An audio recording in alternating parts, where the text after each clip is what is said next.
You're watching Xfinity Kickoff Week.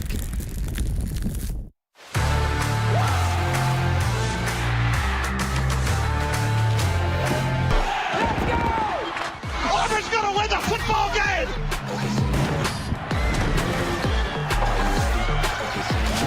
Fires to the end zone. Touchdown! Alabama wins! What a hurdle by Jackson! Gonna heave one deep down the field. It's going to be caught! I can't believe what I just saw! Why don't we take advantage of this moment? And wherever you own, we own it. Brown straight back. Pick six! The Utah Utes headed to the Rose Bowl. Welcome back, college football. Welcome to ESPN College Football, presented by Subway. All part of Xfinity Kickoff Week. This is the SEC on ESPN. The crowd has been filling the swamp for hours. It is rocking in part because so many fans of Utah have made the trip down to Gainesville to watch their 7th-ranked Utes open up the regular season against the Florida Gators, who took the field a moment ago, thundering here at the Swamp, and we're ready for one of the great atmospheres in college football. Hi again, everyone. Bob Wischusen here with Dan Orlovsky. Chris Budden will join us in just a moment. There are about 50 different storylines in this game. Obviously for the Gators, it's a new era with a new coach and an unknown potential superstar at quarterback. Utah playing arguably the biggest opener in program history with college football playoff aspirations. There's a lot going on. Well, first of all, how sick is it that we get to start another season together in this environment? This place is awesome. You know, for Utah, their brand may not carry a lot of weight down here in SEC country, but their brand of football will. It'll look old school SEC style of ball where big body run game, big body tight ends, they're going to right at Florida defensively. Then for Florida, you mentioned, it's a new start. New head coach Billy Napier. My goodness, how lucky is he that he gets to do that with an absolute superstar talent at quarterback in Anthony Richardson. And we'll see what Richardson does with his debut, at least as the regular starter tonight for the Florida Gators. Standing by with the head coach is Chris Budden. Coach, you run out here into the Swamp for your first time as a head coach. What was your final message to the group before you ran out here? Well, I'm just proud of the work. I'm proud of the trust. There's a special chemistry and togetherness that comes with playing this game. I'm thankful for this group of players. I'm thankful for this staff. I'm thankful for this opportunity to lead. Hasn't been ideal conditions so far. What will be important for your group to remember tonight? Well, we've got a formula in terms of how we win games, and that's going to be the key. It's not going to be about emotion. It's going to be about execution. Appreciate it. Good luck tonight. Thank you. And Dan, it is interesting. Right now, the rain not falling, but it fell steadily for a couple of hours, and the field got kind of chopped up during pregame warm-ups. This might not be the surface that either team expected to play on. An adjustment for either? I don't think as much for Florida. I mean, this is their home turf. They're used to this late summer, thunderstorms come rolling through, so their players are used to it, how to handle it with their feet, their cleats. Certainly Anthony Richardson at quarterback. It might be a little bit different for Utah. This is not their first rodeo. This is a very experienced football team and program. Utah won the toss, deferred their option to the second half. And of course, a debut for Billy Napier on the sidelines at Florida. Anything but for Kyle Whittingham. Only Kirk Ferentz has been at his current school longer as a head coach in FBS than Coach Whittingham. 18 seasons since taking over for Urban Meyer. It's a top 10 program. Annually, it's one of the elite Pac-12 programs. This is a phenomenal matchup, though, to start their season. This is the first time his program is playing an SEC team since 2009 in Alabama.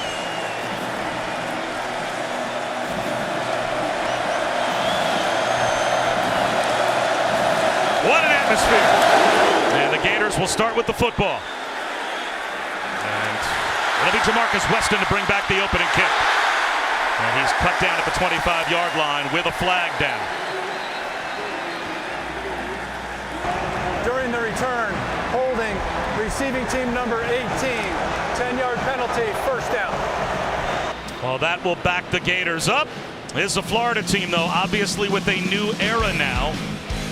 Dan Mullen, tremendous success. 18 through 20 seasons, 3 straight New Year's Six Bowl appearances, and a good start last year as well. A 2-point loss to Alabama, the only blemish in the opening month, but then things absolutely fell apart for the Gators.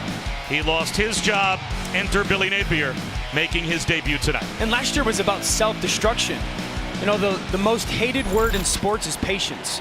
But that's what the Gator program and Gator Nation is going to have with Billy Napier. 80% of this roster is underclassmen. How much patience will they have to have with Anthony Richardson? Tons. I mean, it has everything you want in a quarterback at the NFL level. He has it 10 out of 10.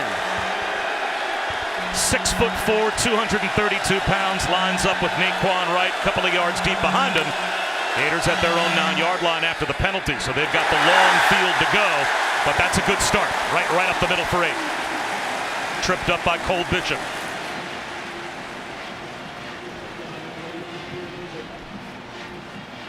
This is an offensive line that Billy Napier, their head coach, inherits that has 87 career starts. That's a comforting thing. A keeper for Richardson. He's got the first down. His run ability will be how much a part of their game plan, as opposed to wanting to guard against the quarterback get hit too much. Yeah, it's a lot. You've got to be smart. Their backup quarterback, Jack Miller, is a broken thumb, so Jalen Kitna steps into that role, but you want to utilize the athleticism and have it be a part of your offense. He's got to do a really good job like he just did. Get the first down, and then don't take too many major hits.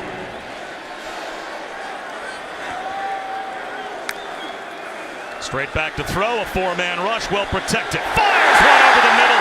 An easy 14-yard gain to Ricky Pearsall and a first down.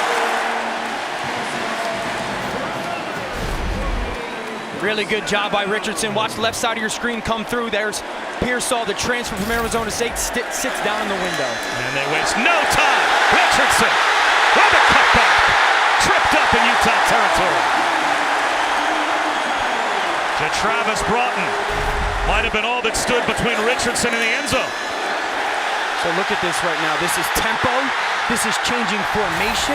They're putting so many bodies down here at the bottom of the boundary. It's creating space to the field. Naquan Wright. Another chunk run. And a Gator first down inside the 35. 12 more for Naquan Wright. Really nice job by the interior of their offensive line. Agwalkin, Ethan White, Richard Garage, who's had so many starts here. Naquan Wright, 5'9", 202 pounds, kind of gets lost behind those big bodies and finds a seam, gets another chunk first down on the ground. 4 straight first downs on 4 plays. Now it's Montrell Johnson as the tailback. He takes the handoff. Runs a man over. Lost the football. It's on the deck. And it is scooped up. Will they rule this a fumble? They do indeed. R.J. Hubert picked up the fumble and spins it all the way down into Gators territory. We'll take another look as they will have to confirm that Johnson was not down. He was hit by Bishop. And the ball was ripped out. Jonah Ellis ripped it out before he was down. Bobby, how about that tackle by Hubert? I mean, Montrell Johnson is a 220-pound back to transfer from Louisiana Lafayette, where Billy Napier just came from. And Hubert, or Cole Bishop, puts his helmet right on the football. It seemed like the only thing that was going to short-circuit that drive for Florida was a self-inflicted wound. They turn it over. Great field position at the +25 for Utah. Cam Rising on a keeper. Shovels one to the perimeter. That should be an incomplete pass. And they quickly rule it dead. Tried to get one out on the edge to Brant Keithy with a shovel pass that came up short. So now Cam Rising. Golden opportunity to put points on the board to begin his season here at Utah. Began at Texas, redshirting before transferring, and last season it all came together. First team all Pac-12. Confident and in command.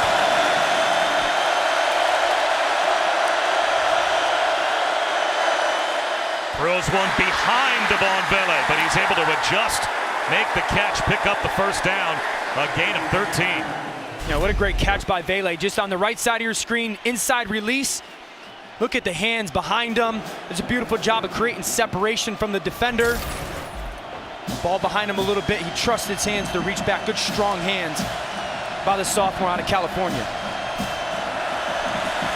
Mekhi Bernard, very dangerous to the right of Rising in the shotgun.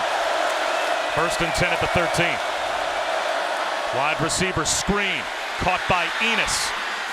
Muscles his way inside the 10, down to about the 8. Yeah, see Amari Burney and Trey Dean forced him out. There's that formation. They spread out their tight ends. But the top was Kincaid, their big body blocker. He's lined up like a receiver would be, but you kick the ball out there to Enos, and you got a 260-pound tight end there blocking a defensive back.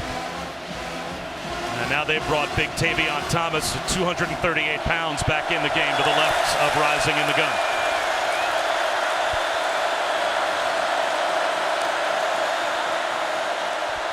Rising, end zone, incomplete, hoping for Keithy.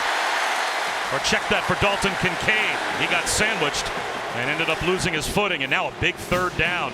3rd down and 4 in the red zone, a chance for Florida to hold to only a field goal attempt after the long fumble recovery and return. Bobby, Florida just brought pressure defensively. So if you're thinking Florida defensively, you're going, well, that just worked. Do we bring it again?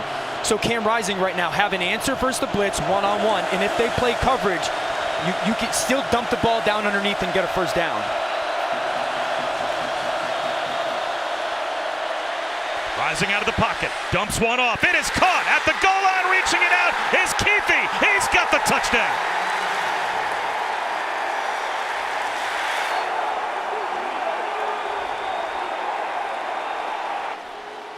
The Utes take a takeaway to the end zone, turn it into an opening score.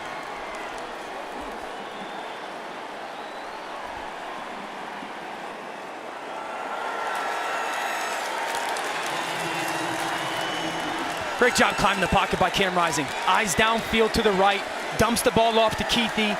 I think his left knee might be down there, Bobby, but how about the athleticism to climb the pocket and then get that shallow cross off? Well, obviously it was a confirmed touchdown as Jordan Noyes puts the point after through. And Utah, after their defense was very much on skates to begin the game, gets a takeaway. And they use the short field to put 7 on the board and take the lead.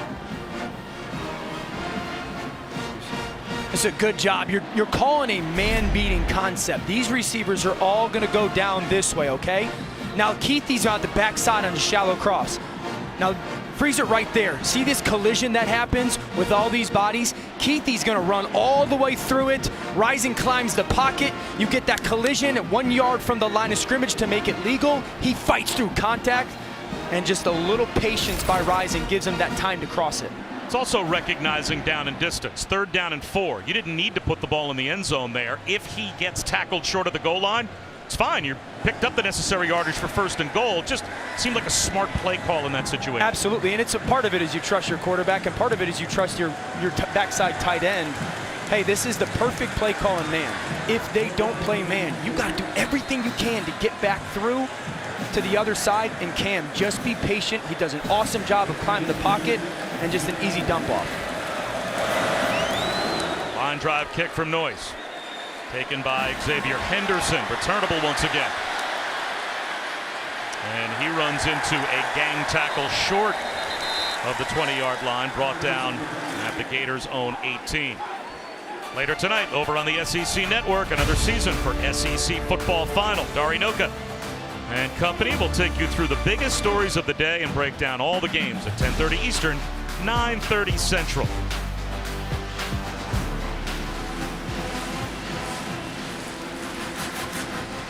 So after giving it away on an opening drive that looked like it was destined to end up in the end zone. Yeah.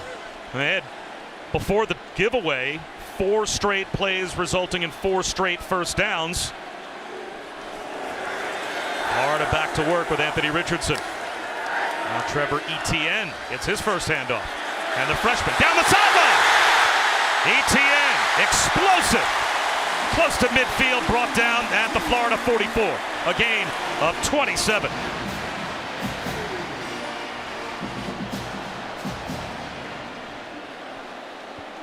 And we now welcome you to the Swamp, where we have already had multiple big momentum swings and it looks like Florida backed up a couple of yards to their own 37-yard line. But Baba Schusen here with Dan Orlovsky and Chris Budden. The early lead for Utah as Trevor Etienne picks his way for about 3. The opening drive for the Gators, they steamrolled their way down the field inside the 35-yard line of Utah before Montrell Johnson fumbled the ball, turned one over. It was scooped up by R.J. Hubert of the Utes. He heads all the way down close to the red zone, and Utah used the short field to get into the end zone. And Brant Kuithe, short touchdown pass or reception. So now Anthony Richardson and the Gators looking to take momentum back. A wide receiver screen out to Etienne. He picked up a couple. Dan, these are the momentum swings we've already had. Yeah, this was a beautiful opening drive. You see a big hit by Utah defensively. Ball pops out. Hubert's right there, and then third down inside the 5-yard line. Rising climbs the pocket. He finds his tight end Kuithe coming all the way across the formation. That's a beautiful job of not only getting the turnover, but then converting that turnover into a touchdown in a hostile environment early on. And now 3rd down and 5. Empty backfield for Richardson. Slant, incomplete. He missed Justin Shorter. And the punt group will come out for Florida. But again, preceding that fumble by Montrell Johnson, the Gators had run 4 consecutive plays, all resulting in first downs. Right. They were steamrolling their way down the field. It seemed like the only thing that was going to keep them out of the end zone was a mistake, a self-inflicted wound, and they turned it over. Yeah, and it's the transfer that turns it over. We've talked about the weather a little bit early on in this game. But like I said, I always say this, turnovers don't matter unless you turn them into points, and that's exactly what Utah's offense did. Florida comes and goes essentially 4 and out. Pele at the 16-yard line with a fair catch off a 42-yard punt from Jeremy Crawshaw. Serene outside at Lake Alice, anything but in the swamp.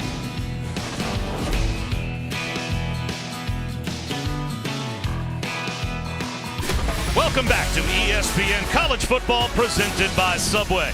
Part of Xfinity Kickoff Week. This is the SEC on ESPN.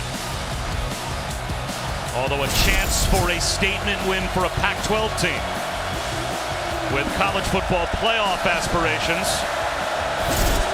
This might be the biggest season opener in Utah football history. And they're off to a good start at their own 15-yard line with a 7-0 lead.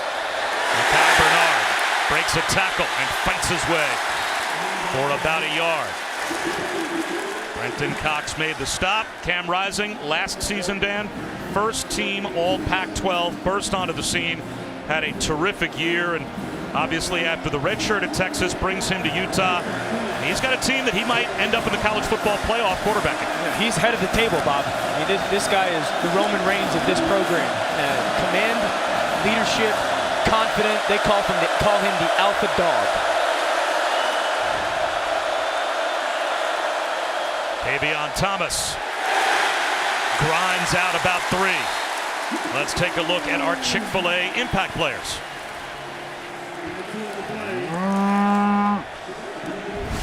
For Utah offensive, we've already seen his impact. Brant Kuithe, the tight end, but he's a hybrid. You can do whatever you want to, move him around a bunch, pay attention to him, and then for Florida defensively, Ventrell Miller, the heart of their defense, really. He's been here a long time.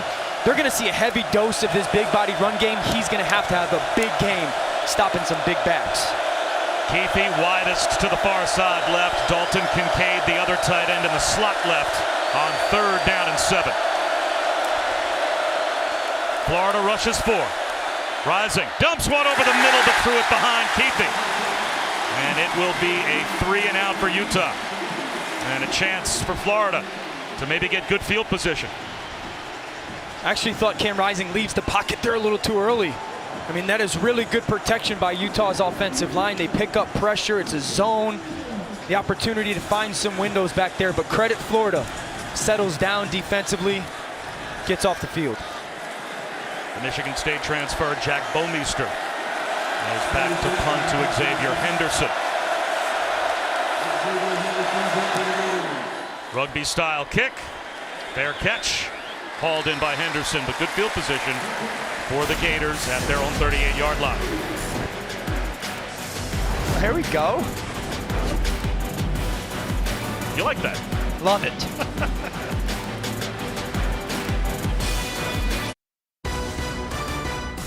ESPN College Football Primetime is presented by Subway. Try the all-new Subway Series menu. Your pick of 12 irresistible subs.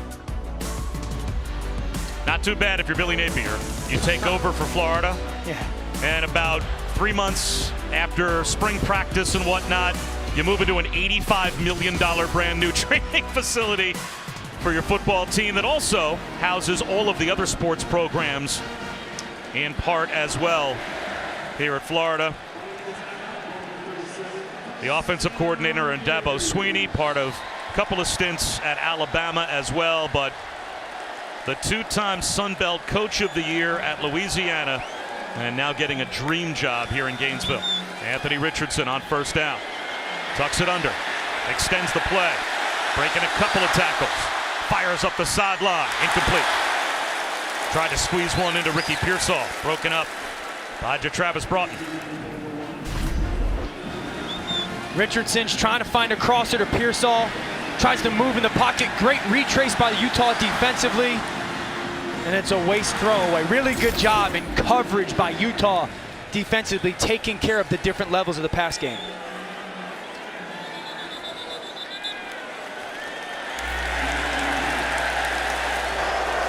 Illegal snap. Offense number 65. 5-yard penalty. Still second down. So Kingsley McWalken will cost Florida 5. This is by far the best starting field position for the Gators, but now they're faced with second down and 15 for a quarterback that came into today with 39 career completions. And yet still, Mel Kiper Jr. has him getting drafted in the first half of the first round. You got to beat people 3 ways at the quarterback position in the NFL nowadays. Beat them with your arm, beat them with your mind, and beat them with your legs. Anthony Richardson could do that. Right now, though, Bobby, he got to settle down. Here comes the blitz. Quick out. Xavier Henderson able to get about 5 after the catch and make it third down and manageable. He picks up 11, so it will be third down and 4. And that's part of that settle down right there. Let's get a formation where we feel we're going to get soft coverage on the outside by Clark Phillips, Utah's defensive back, and can we get to hit this young man just an easy completion? Last 3rd and 4, they got press man. They went a one-on-one route, and Anthony moved too quickly. These are the moments you just got to take a deep breath, trust all the practice reps, and find your one-on-one matchup.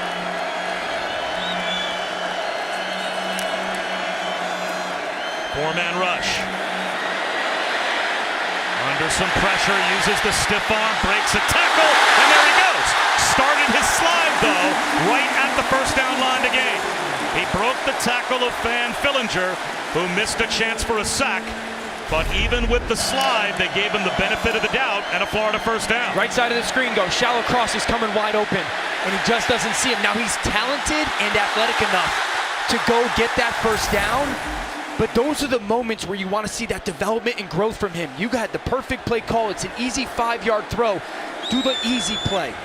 Make the easy throw in that moment. Naquan Wright to midfield for 3. Let's go down to Chris. To what Dan was talking about, the hype around a Florida quarterback is nothing new. Anthony Richardson has spent some time with Danny Werfel on how to block out the noise and grow from this. And Billy Napier is the perfect kind of coach. He gives them a punch list. He watches things that they call ignition reels. They are pro players. He watches Josh Allen, the type of player that he wants him to mold into be, to start to develop the quarterback. That's not a bad example to try to follow. Yeah, I want to be like him too. You weren't? Water's wet. Second down and 7. Play action. Richardson again looking deep. He fires one down the right side towards the pylon. Broken up. Xavier Henderson, the intended receiver. Fabian Marks, R.J. Hubert were both back there in coverage. We've got a flag down all the way back in the offensive backfield. Holding. Offense number 5. 10-yard penalty. Replay second down. So Naquan Wright trying to pass protect, guilty of a hold. I love the formation, the play action shot. Utah brings the pressure. It's the right call. Naquan Wright got stuck in a little bit of a unique spot, a tough spot. But those are the moments when you're a play caller and a head coach and you get in the right formation, you got your shot called, and it's there. You don't make necessarily the perfect throw, and then you get the flag. Those are tough moments. Penalties and turnovers were such a big part last year of Florida's disintegration of their season last year. And here is Wright looking for a cutback lane, and now his holding penalty backing them up on their side of the 50, and it will be 3rd down and about 15 as Karene Reed made that last tackle. Another really important growth moment. How many 3rd and 15s has Anthony Richardson been in? You got to imagine that Utah is going to play some coverage here, try to get home with their 4-man rush. They got a defensive end in Van Fillinger, who's a big-time player. Trust your eyes. Don't try and do too much. It's Fillinger right here, elite pass rusher. Think middle of the field, Richardson. Fires one over the middle. Climb on the ladder, Ricky Pearsall. I think Anthony Richardson handled 3rd down and 15 pretty well. This is an awesome job. This safety's going to drop down. This safety's going to drop down. Pearsall's going to do a beautiful job of bending across his face. You got to make sure you get around him, then cross the corner's face, sit in that zone. Beautiful throw by Richardson. Jet sweep. Trying to turn the corner. Dejon Reynolds fights his way to the 30-yard line for 5. You see that sit down by Pearsall there? That's why experience matters. Transfer from Arizona State. You know, on paper it's going to say run a straight line seam. But the experience says, hey, if there's a voided area, that green grass where coverage rotates, I'm just going to sit there. And I love the fact that Anthony Richardson saw it the same way as Pearsall. Now the Gators go to a heavier group on the field with 2 tight ends. Wide receiver swing pass. Reynolds couldn't hold on. 3rd down and 5.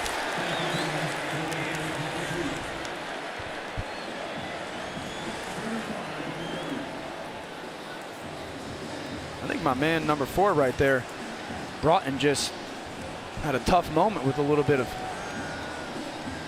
vomit, we'll call it. The heat is going to be a very real thing. The humidity will be a real thing for this Utah. There we go.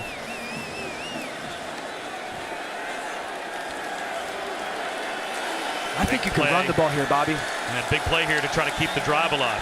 3rd down and 5. Play clock down to 4. Again, jet sweep motion. Montrell Johnson cuts it back. It looks like he's got a 1st down. He does by about a ½ yard. Karene Reed missed a tackle near the line of scrimmage. This is nice. Watch Puller, Ethan White, zipper pulls, and then the patience by Johnson. You see him put his left hand on those big bodies back, you know, just follow those lead blockers. Very good patience. You got a ton of one-on-one coverage on the outside if you want, if you're Florida. I mean, you're just one-on-one down here, one-on-one down there. Johnson again. Into the red zone. And Chris Budden, these conditions, something that Utah was very cognizant of trying to prepare for. Yeah, you try and simulate the humidity as much as they could. They would go to the indoor practice facility, shut the doors, shut the windows, turn off the AC. Then they would water the field for 25 minutes. That was about as best as they could do. The players told me they felt like they could feel the humidity, but you don't really know until you're down here. And we've already seen Travis Broughton have to head to the sideline because of it. Another handoff to Johnson. And this time he's swamped under behind the line. Lost about 1.5 yards, so it will be 3rd down again for the Gators at about 5. Cole Bishop got through first for the Utes. There's pressure again by Bishop. You know, Utah right now is unapologetic about the pressure that they are bringing. The 2 3rd downs that they've been successful defensively, it's been because of that pressure. If you're Florida, anticipate that. The Gators, a couple of 3rd down conversions already on this drive, coming up on 2 minutes to go in the opening quarter. Really important in these situations, Bob. Communicate. Everybody, quarterback, tailback, everybody listen to the calls. Backwards pass caught by Henderson. Dodging tacklers, breaking a few more, fights his way down to about the 16-yard line, 2 yards shy. So a big decision for Billy Napier. A 4th down and about 2 in the red zone. Go for it. And it looks like he will leave his offense out there. Here comes Keon Zipper, the big tight end, off the bench. And this is when having a 240-pound athlete at quarterback, you're at a distinct advantage. I could play 11-on-11 football. Quarterback run is absolutely on the table here for Florida offensively. Building a play where you can go RPO, zone read, multiple things at once. 4th down and short. And now a timeout called from the sideline by Coach Napier. We'll step aside before a big 4th down.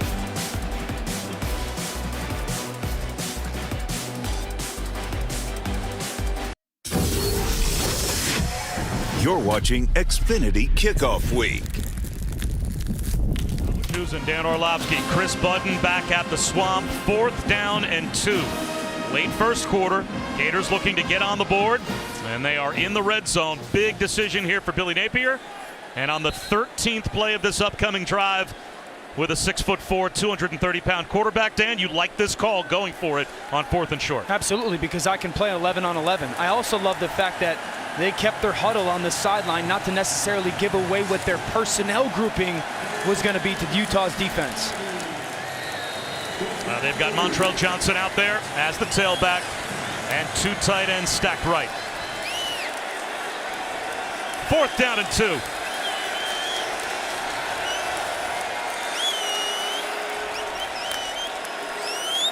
Bootleg, wide open is Johnson in the right flat. He's got it. Looking for the pylon. How about a Gators touchdown? Nope, they're going to say he stepped out at the 2. It looked like he reached the ball out and got a piece of the pylon, but the officials say he was out of bounds at the 2. It's a great job. You got man coverage. You reverse the quarterback out. Then you leak the tailback, Montrell Johnson, into the flat. It's man coverage. Looks like his left foot maybe pops out at the 1-yard line there. What a beautiful play design and call. Well, they're ready to go quick on 1st and goal. Keeper, Richardson into the end zone. There's the Gator touchdown.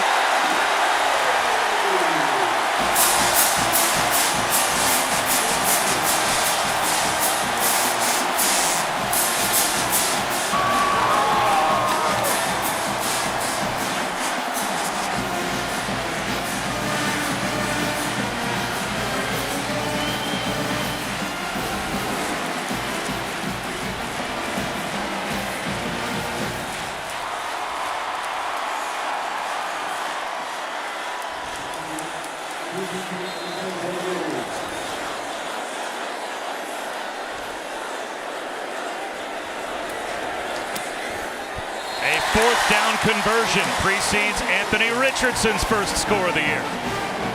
I got to go back to that 4th down. Just a beautiful design. You're going to get man coverage. Now pay attention. This guy has the tailback, okay? What you're going to do, knowing it's man, is you're going to bring everybody on your offense that way. Now watch the flow of the linebacker. When he flows that way, Richardson pulls away. See that step right there? As he leaks to the flat, he gets lost with his eyes in the backfield, pays attention to the quarterback as he reverse pivots, and then you just leak that tailback out there. Now we get down there, zone read Anthony Richardson, eyes on the defensive end. Fillinger collapses, easy walk-in touchdown. And that's why you go for it on 4th and 2.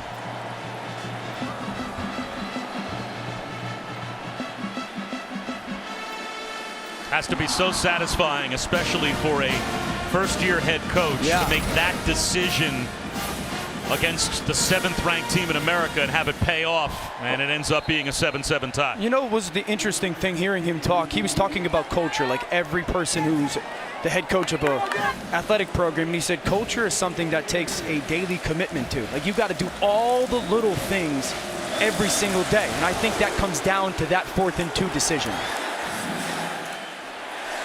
And a kickoff that just does squeeze in front of the front left pylon for a touchback. Well, for the Gators last season, things didn't start off badly. After 3 straight New Year's Six bowl appearances and a 3-1 start, only a 2-point loss to #1 Alabama, then things really fell apart for Dan Mullen and company. It cost him his job, Enter Billy Napier, a new coaching staff, a new potential superstar quarterback, and a new era here in Gainesville. Yeah, and I think the really overwhelming message was the fact Billy Napier brings this needed and wanted calmness to this program.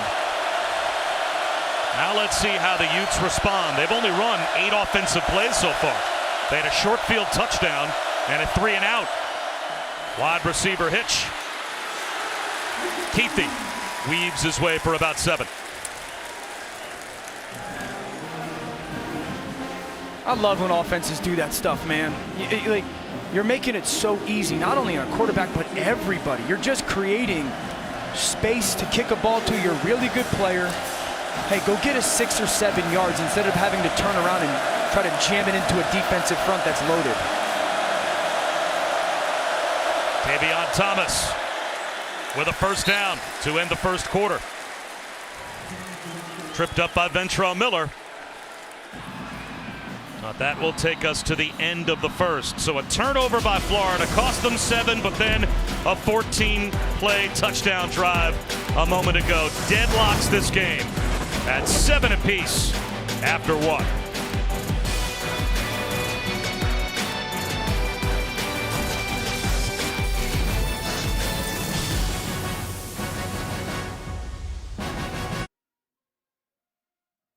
The greatest story ever played, the College Football Playoff on ESPN. Tied at 7 here at the Swamp, starting the second quarter. Bob Wischusen, Dan Orlovsky, and Chris Budden. Cam Rising trying to get a little rhythm going with this Utah offense. They haven't had the ball much. Play action here with 2 tight ends on the field. That's their signature. He's being pursued. Accelerates and picks up 7. Rising can do damage with his feet. Yeah, he's not the designed guy that you're going to utilize Anthony Richardson with, but a little bit of a bootleg, play fake, really good job because they're trying to take a shot downfield. Credit Florida defensively, then he tucks it. I would love to see him get down and not take that shot. It takes one, and he's a guy who's had shoulder surgery in the past. Get down on the ground. You don't have to take that hit, but he is a creative athlete for their offense. Felt that pressure coming from Avery Helm and just kicked it into another gear to make it 2nd down and 3. Those tight ends for Utah offensively. Play action, Rising, backpedaling, stiff arm. Again extends the play to the sideline to Keithy, broken up. And Rising took a shot. Unless they're going to say Keithy hauled it in. He was hit by Trevez Johnson. The sideline for Florida thought that should have been an incompletion. Let's see. Awesome job by Rising getting away from pressure. And then Keithy just coming back to the football. Did he catch that off the? No way. No, that hits the ground. But the play goes off. That is a miss. It was an incomplete pass. You could see on the replay the ball was on the ground between the feet of Keithy, but with tempo, Utah got up to the line, snapped the ball, and was able to get a couple of plays that gained yards out of it. That's an incompletion. Right there, that ball is on the ground. Great effort by Keithy, and it almost looks like it lands on the top of his foot. Remember, new staff here.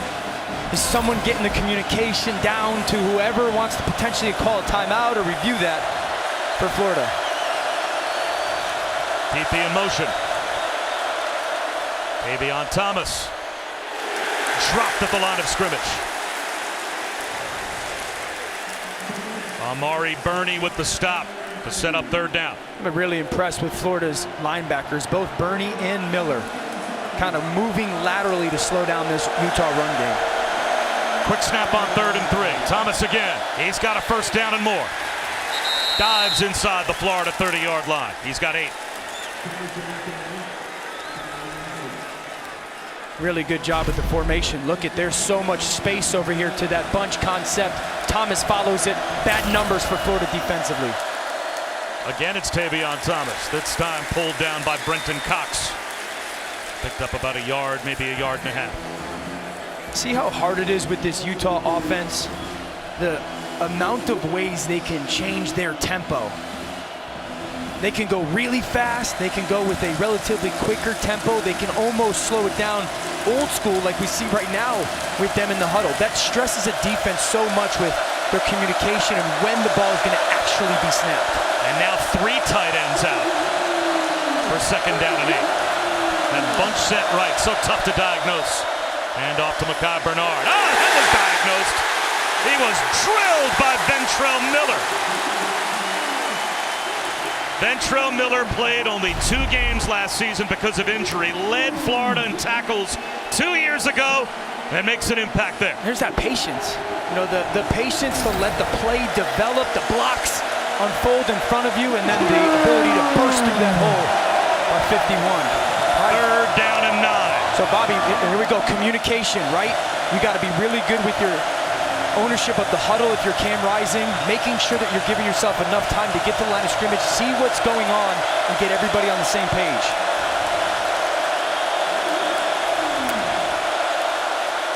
Florida brings a blitz. Rising dumps it over the middle. Mekhi Bernard dragged down.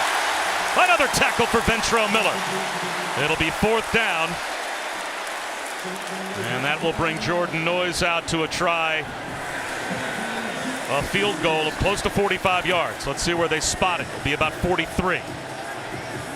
Good job by Florida defensively bowing up. They actually decided to double team with Miller and Bernie. Mekhi Bernard, big time stop. The 30-year-old sophomore, married with a daughter, grew up in England playing a variety of sports. Now the place kicker for Utah. And he puts it right down the middle. And Utah goes back on top. So the Gator defense bends. They do not break. Noyes from 43. 10-7 Utes.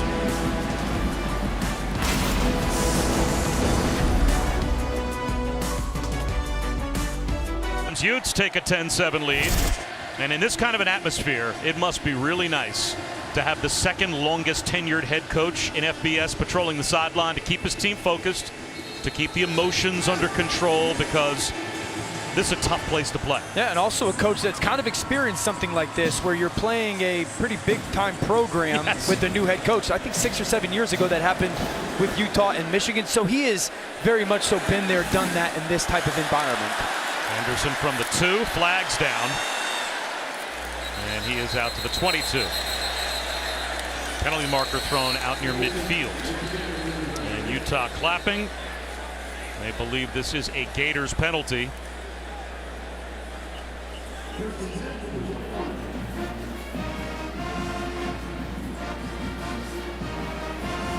That'll be the 2nd. During the return, holding, receiving team number 86, 10-yard penalty, 1st and 10. I mean, that's the 2nd return penalty early on for Florida special teams. Well, we go all the way back to when Urban Meyer moved on, and in the Fiesta Bowl as the co-head coach won his debut at Kyle Whittingham, and he's been on the sidelines ever since. An undefeated 2008 season with a Sugar Bowl win over Alabama, the all-time winningest coach in Utah history. They win the Pac-12 last season for the first time. They go to their first ever Rose Bowl. And they begin this season with very real college football playoff hopes. Yeah, and really the hope for the Pac-12 conference as well, with Oregon getting handled today by Georgia. This is a team that returns 14 starters from the one that won their conference last year.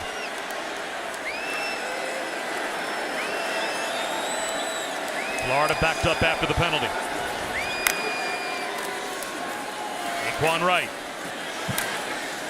picks up about a yard, down to Chris. Bob, the highest preseason expectations Utah has ever had, and Kyle Whittingham knew that it would be coming with what they had coming back in last year. So he started talking to his team about it in January. He wanted to get ahead of all the media hype, and even the players had told me this week, it feels different than it ever has before. It feels like the possibilities are endless, and that there is a possibility of a college football playoff if we play this right. Well, they're right. This is the highest ever preseason AP rank at number 7. For Utah, but they've won their Division 3 of the last 4 years. They win the league last year. They end up in the Rose Bowl. And now their defense stacks up Naquan Wright once again. Let's head back to Matt Barry.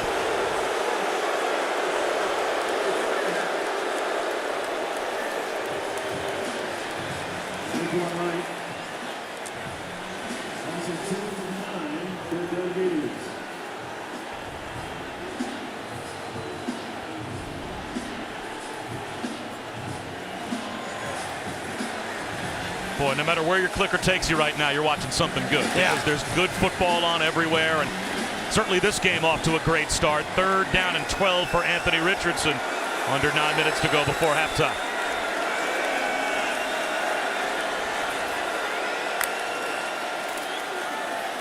Set up the wide receiver screen. That was diagnosed nowhere for Xavier Henderson to go. Clark Phillips, as you said, he'll be playing on Sundays in the not too distant future, was out there as part of that Utah group. Just sick recognition. They're going to try to take him and block. Watch Phillips trigger on the throw. Just vision, go. Now get underneath the block and make sure that Henderson can't do anything with that. It's a safe play call, no doubt, by Florida offensively. But let's credit Phillips, the sophomore from Lakewood, California, just with the awareness and the vision and then the trigger step to go make that play. The special teams penalty backs Florida up. Now Crawshaw after a 3 and out from the end zone. Pretty good kick. Bailey on the dead run to the 40-yard line. And Utah will start inside the Florida 40 with under 8 minutes to go before halftime and a 3-point lead. A physical Utah defense getting it done.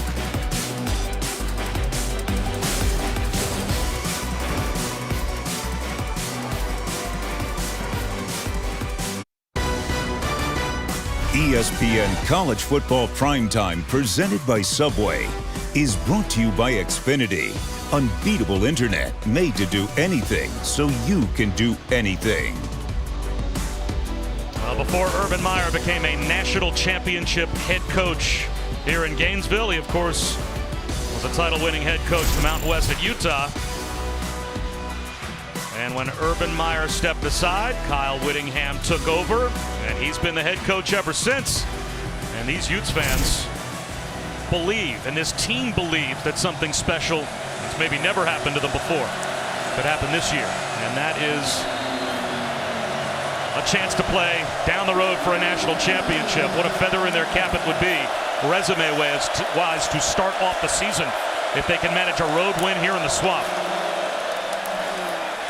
Chris Curry tries to submarine and gets stood up behind the line. Conservative play call, Dan, to start the drive in plus territory. Yeah, those are those moments. You get the short field. You're thinking defensively. If you're Florida, get ready for a shot play by Utah offensively. Utah comes out with a pretty generic formation, and Gervon Dexter just completely shuts down that run. I want to see Utah do things. Push the ball to the perimeter. You got to challenge these corners for Florida, and let's get the screen game involved offensively. Quarterback keeper. Nice cutback into the secondary, goes rising for a first down. Takes a shot, but picks up 12. Okay. Zone read. Now watch coming right to the side of your screen. Torrance, the little dead leg there. Forces that arm missed tackle. Not a crazy runner, but good enough. He's still a guy that averaged 7-8 yards per carry last year. Well, 2 quarterbacks that can do a lot of damage on the ground.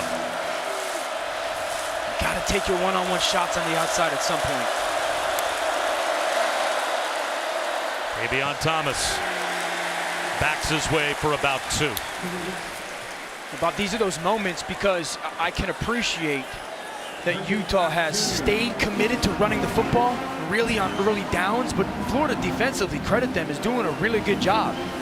And Florida's just saying, we're going to play your guys on the outside, both Bailey and Enos, one-on-one, and we're going to dare you to complete balls versus tight coverage. They got to be willing to do that offensively. Twin receivers to either side, the 2 tight ends in the respective slots. Keithy right, Kincaid left. Looks like you're going to get 2 high defense. There's a safety back there and a safety back there. Work the middle of the field if they stay. Rising changed the play over the middle. And breaking a tackle and getting down to the 15-yard line. Picking up a first down is Keithy.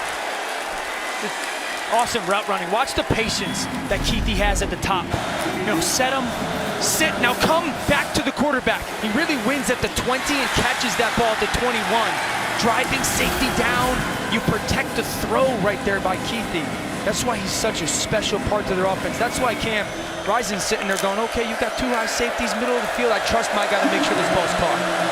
got to be a tough check for most safeties in college football. Big time. Tight ends Big this time. way. Absolutely, because they're so versatile. First down in the red zone. Quarterback run.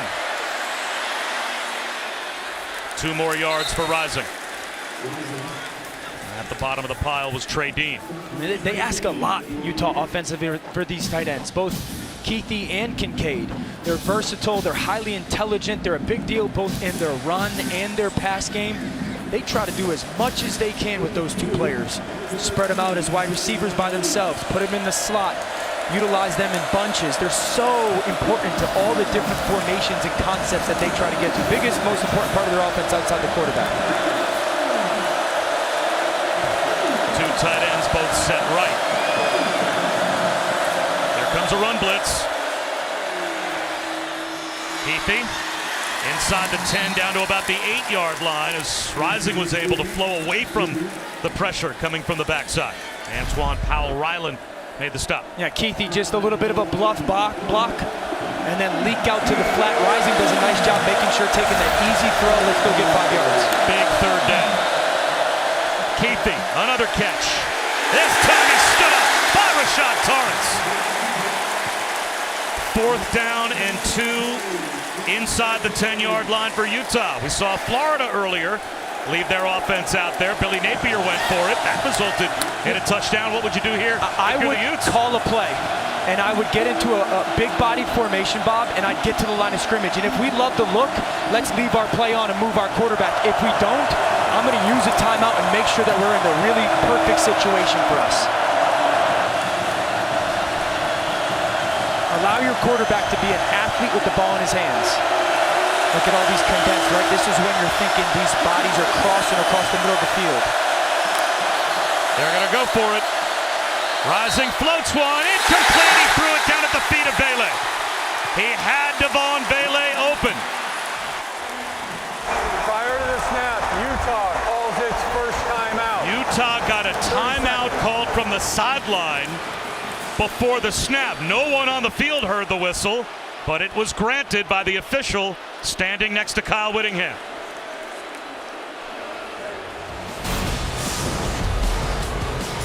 The coach didn't like what he saw, and he stopped play and got the benefit of the doubt.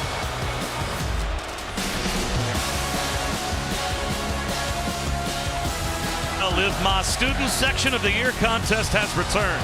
To celebrate, Taco Bell will be providing rewards to students all season long. And on 4th down and 2, after the Kyle Whittingham timeout, student section rising up inside the 10-yard line. And Dan, what are you dialing up here if you're the Utes?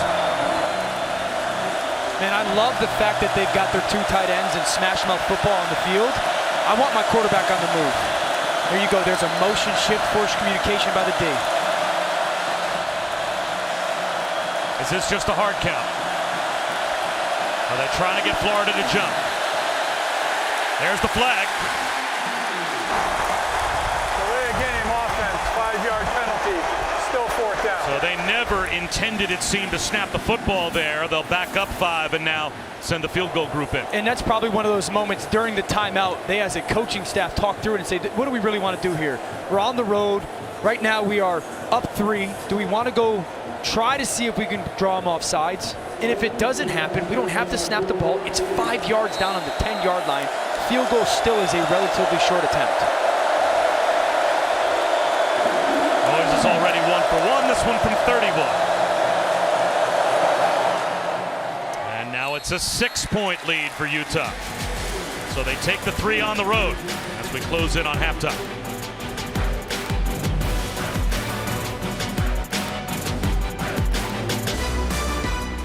We are back with the SEC on ESPN from the Swamp here in Gainesville.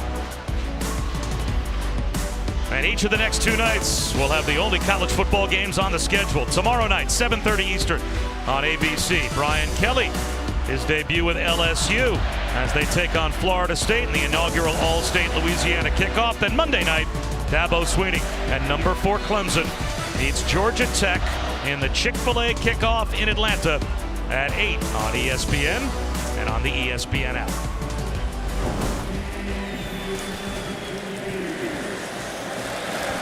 So now the Gators. Looks like they'll get one more chance with the football before halftime. Little confusion there, but Weston on the kickoff return. Out across the 20-yard line, brought down at the 21. Another chance for us to check in with Matt.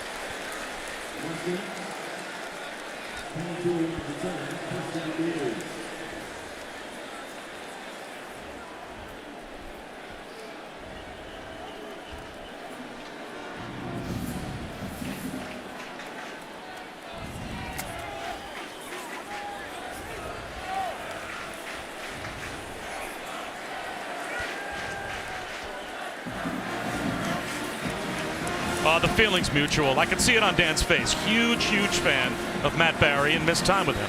There's not a single person that works at ESPN I miss less than Matt Barry. Not really nice at all. Yeah, it's the truth, though. Him and his purple tie. Montrell Johnson, the back, the fake, and a slide right by Richardson. He unloads and hooks up with Xavier Henderson. You have early thoughts on what's going on between Ohio State and Notre Dame? I loved that throw location-wise on that touchdown by C.J. Stroud to that young receiver. I mean, he pulls him away from the defense. That big time. Ohio State's loaded, but it seems like Notre Dame is at least to the start of that game playing well. Richardson fires one over the middle in stride. He's got a Ricky Pearsall. That's another first down to midfield. 15 more. Good job. Watch it. Anthony Richardson's eyes, left side of your screen. Pearsall comes in, ball comes out before the defender, shoulders turn. Man, if he gets that down, I'm telling you, this kid's a freakazoid. The ability to see coverage, drop down, eyes peek left, bring it back to the right, ball out on time is a thing of beauty for him. There's Montrell Johnson. Finds a crease and slithers for about 4.5. And Bob, plays like that for young quarterbacks, they just take time, man. When you're a quarterback thrown over the middle of the field, it is so about seeing things happen before they do, seeing windows open before they are. And it just takes so many reps to get to the point of trusting that what your eyes are telling you is real. 6 straight completions for Richardson.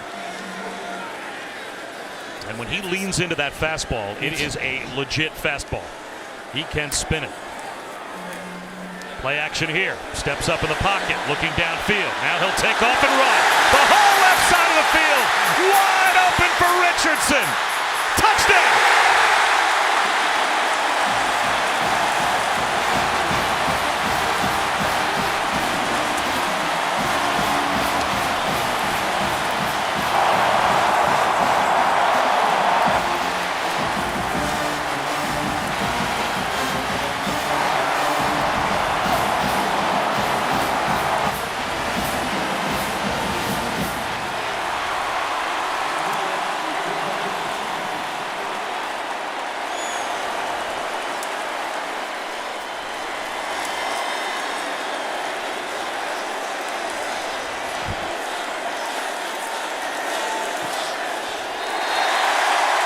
With 1:42 to go in the half, the Gators have the lead. Yeah, this is just great reaction, but it helps with the play design. So you're going to get motion. Okay, the defender is going to run. Now, this is why route running is a big deal. I talked about it being man-to-man. This receiver is going to push this way and then come back out. He's crosser. Everyone pay attention to this corner right here, because as he sees that crosser coming his way, see how he turns and run now? Now Richardson's got all that space to go be an athlete. Everybody's turned their back to him because they think the pass concept is paramount, and he's such a freakazoid athlete. Watch his eyes, patience, hanging the pocket, good protection. Everybody's turned their back. Now let me go be a playmaker, right? Paid attention to the receivers, and he's such a big-time run threat that it looks like that's an easy walk-in touchdown. Really good job, athleticism, a little bit of the stiff arm and the jump over the top. But you see how in man coverage, when you get those receivers running really detailed routes and the secondary doesn't know what the exact concept is and it's man, if you don't have anybody accounted for that quarterback, tuck it and run. Beautiful recognition by 15. 175 yards of total offense here in the first half for Anthony Richardson. And this will sail into the end zone for a touchback. Dan might not miss you, but Matt, I do. Back to you.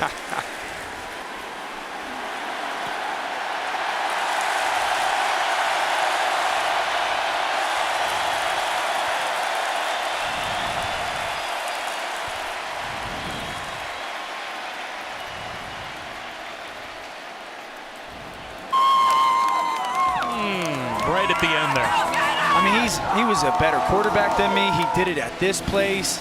He's better looking than me, not hard to do. He hosts basically any type of show on television. And Matt wonders why I don't miss him. Well, let's see if Cam Rising can respond now. He still has 2 timeouts to work with. And plenty of time on the clock to score before halftime. He sends Keithy in motion. Gators rush 4. There's the slant in stride. Getting just tripped up was Keithy. Oh, that is a huge chunk play. Possible, if not for the ankle tackle. He picked up 13 and right back to the line, Utah. Rising scrambles to his right. He'll get to the sideline and tiptoe and take another hit, pick up a few more yards through contact. 14 more. What a big time player. Coverage is really good. I'm going out of bounds. Not the head of the table. Go get you a first down. Tough player.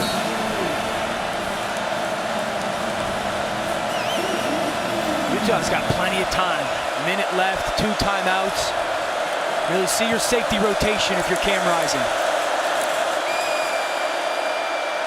Slant left, broken up. Jason Marshall. Well, defense jumped in and knocked it away from Vele. Yeah, right now, what Florida's doing when they're playing in their 2 high safeties is they're playing inside leverage with the guys underneath, so it's taken away or trying to inside breaking routes. In safeties, you're playing high and outside. You really want to give your slot receiver, Bob, almost a double move. Get that inside leverage to think you're breaking out, the safety's wide, and then you cross towards the middle of the field. For Cam Rising, that incompletion ended a streak of 7 in a row. Blitz off the edge, picked up by Mekhi Bernard. Underthrown for Keithy. He couldn't make the sliding catch. He was open. Now it's 3rd down and 10. Touchdown. It's a touchdown. It's the perfect play call. It's just what we said, a little bit of a double move by your slot. The rotation, and he just misses it. Uncharacteristic miss by Cam Rising. Bleed Keithy in there. He's going to catch it. Make one guy miss. 3rd down here. 3rd and 10. If you get your 2 high safeties, high-low somebody across the middle field. If not one-on-one, you got to put the ball to the perimeter. Keithy in motion. There it is. Rising down the sideline, missed time for Vele. And now it's 3rd down, or rather 4th down and 10. Bobby's got him wide open again. He's got Vele one-on-one on the outside, and he just pushes that ball to the perimeter. Watch at the top of our screen. A little bit of internal pressure. He's a good enough player to make that throw. He knows. You can tell by his body language. See, they're talking right there, and that might be a situation where Vele's going, I went to 16 yards. I should have sat it down at 14, right? Because the completion is there. Now the Gators still with 2 timeouts left. Henderson will let this one bounce, and it's into the end zone. Well, the U.S. Open round of 16 begins tomorrow morning on ESPN at 11 a.m. Eastern, 8 Pacific, and continues at 7 on ESPN2 with 4 hours of primetime coverage. As always, every point is streaming live on the ESPN app. Boy, did Serena Williams give us some entertainment this past week we weren't expecting? That was amazing theater. It's one of those things, too, like you never doubt greatness. Everyone was thinking that she was going to lose in that 1st or 2nd round. And I was texting my family this, too, when the match was going. Greatness doesn't quit either. Like, she's the greatest of all time, and that's why that 3rd round match was so compelling, because she just wouldn't go away. 41 seconds, 2 timeouts for Florida. See if you can pop up a little chunk here and then get into a 2-minute. They'll run it with Naquan Wright. He gets walloped after a gain of 5. And let's see if either team opts to use a timeout. The old Gator, Mahmoud Diabate, made the stop. The Gators are hustling back to the line, but with the clock all the way down to 22 seconds already. And now a timeout, it looks like, will be called.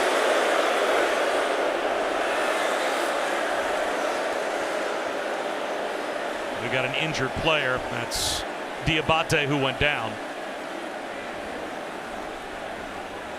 Half the time is already off the clock for the Gators. You'd have to think at this point it's just run the football and go into the locker room with a 1-point lead. Diabate didn't hear boos like that when he was wearing blue and orange. No love for the ex-home team. Man. Good players stepping in for a guy who Lloyd at middle linebacker for Utah is a first-round pick to the Jacksonville Jaguars. So promising career at Florida, transfers over. I agree though, Bob. I don't think, listen, if you're Florida, you have 2 timeouts left.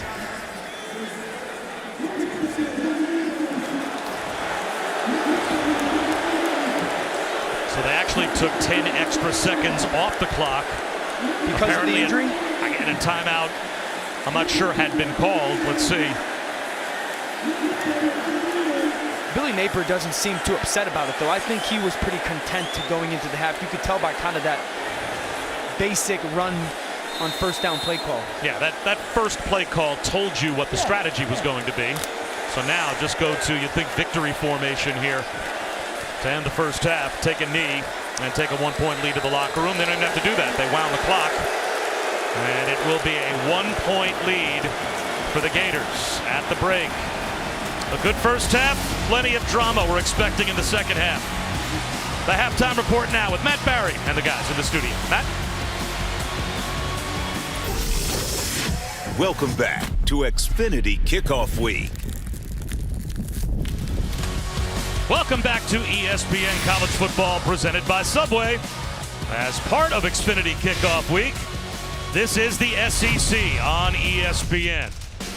Just about set for the start of the third quarter, and it's a good one. Both quarterbacks have made big plays with their feet. 14-13.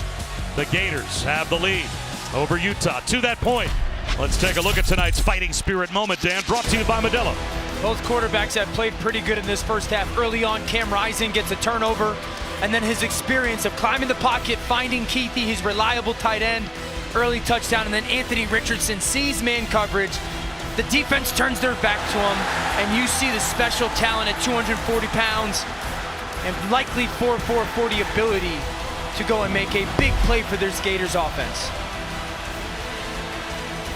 Utah won the toss and deferred, so they'll start the third quarter with the football, but now down a point as both quarterbacks have had a huge impact, as you would expect.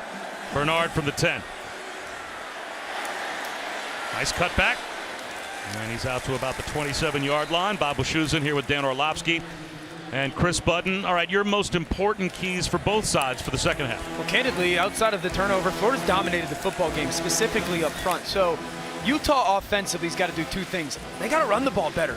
And I'll credit Florida's defense. They've done a nice job stopping it, and they're going to have to get some of their receivers involved with the ball in the perimeter. Florida's playing man coverage, single safety, middle of the field. You got to make some of those plays. And then Florida offensively continue to be really good in situational football. Anthony's done such a good job of really valuing the ball. Got to hit a big shot at some point in your play action game.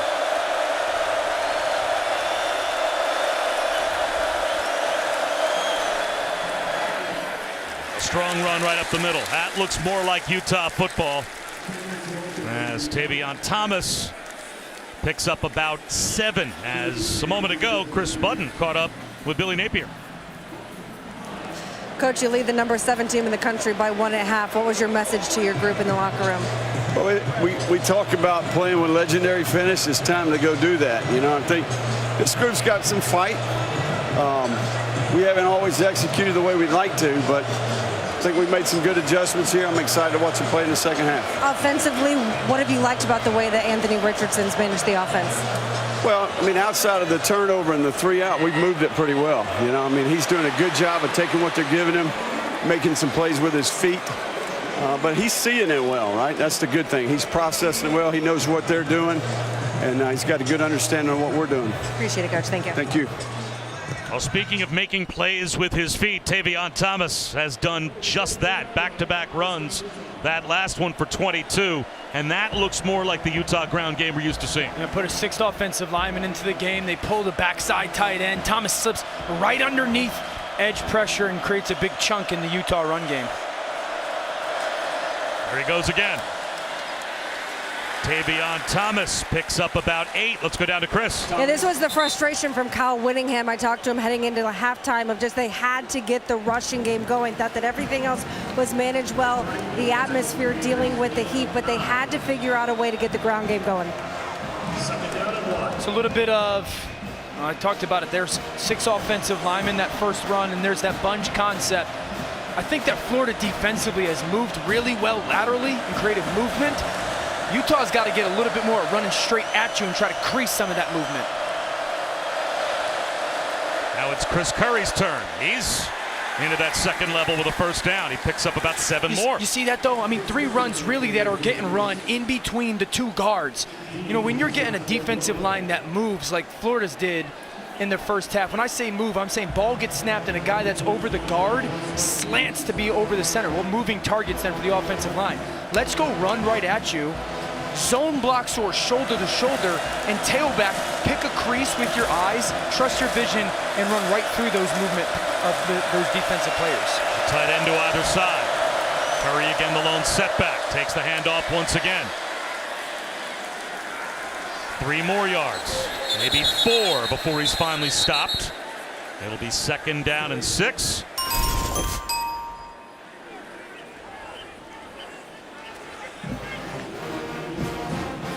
Five straight runs to open up the second half for Utah. And they're right back at the line of scrimmage. Quick snap, Curry. This time he's hit behind the line. Brenton Cox got him around the ankles. And he's brought down at the line of scrimmage.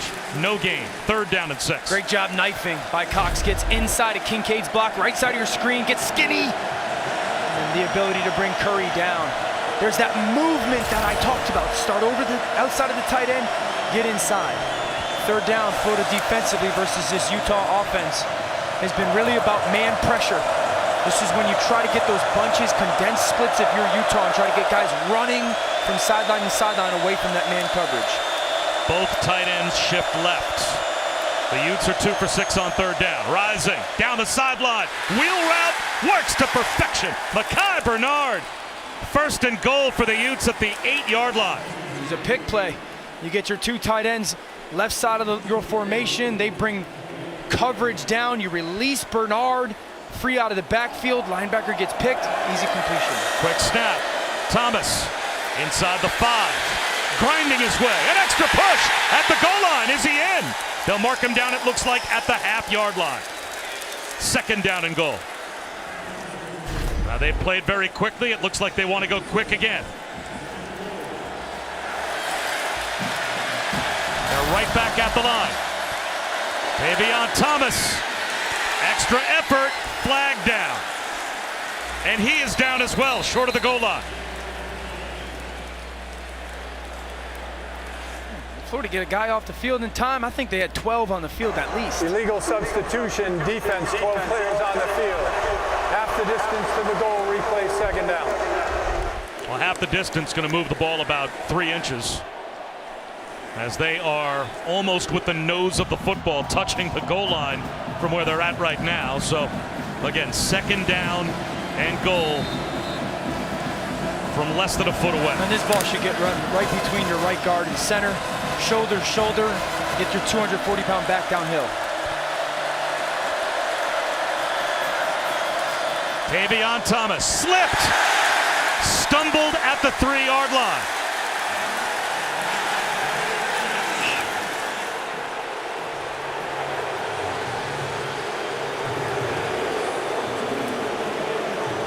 Now it's 3rd down and goal, back to the 3. So we've seen in so many of these situations in this game, it's been about these mesh routes where you're trying to create so much confusion and congestion. Quick ball to the flat and then fine crossers if you're Cam Rising.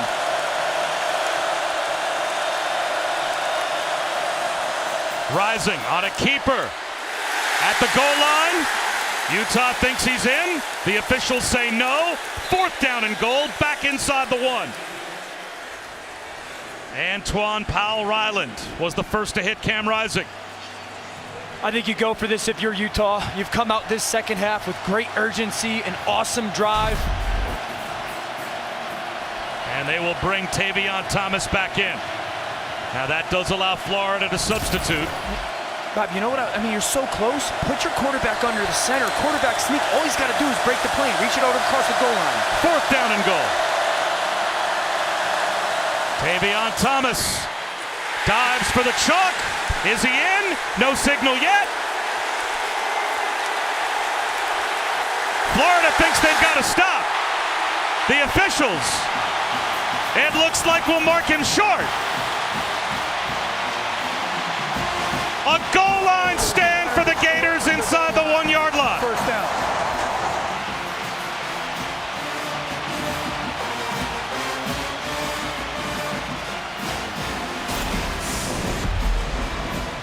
Did Tavion Thomas get in? Just that close.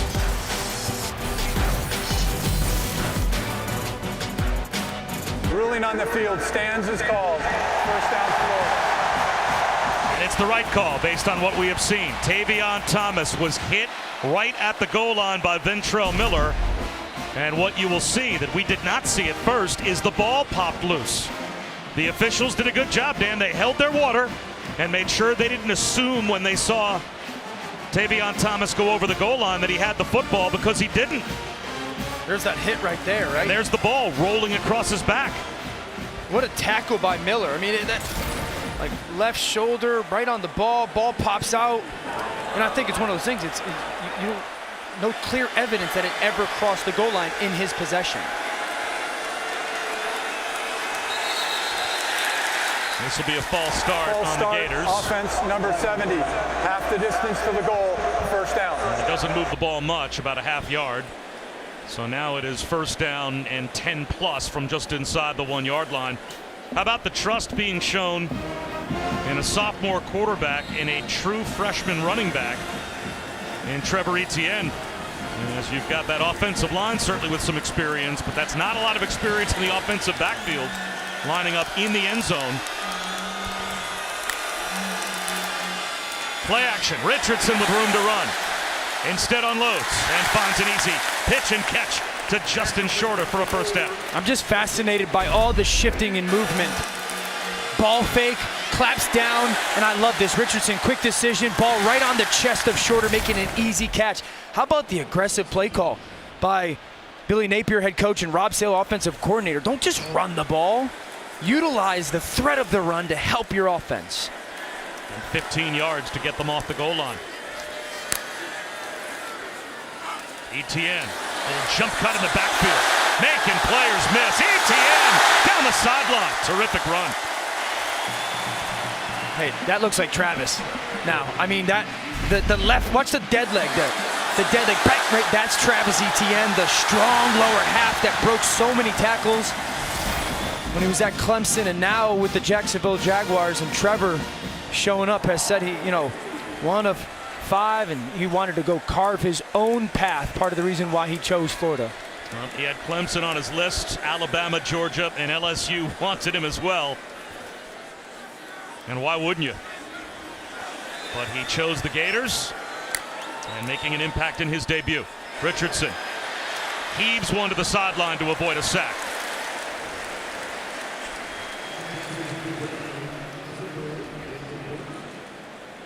Cole Bishop came on the blitz, and there's a lot of football talent, I would say, in that family. He's been a pleasant surprise for this program, too. I didn't know how much they were going to get out of him. His brother's so talented, and they love how loose he is, low center of gravity.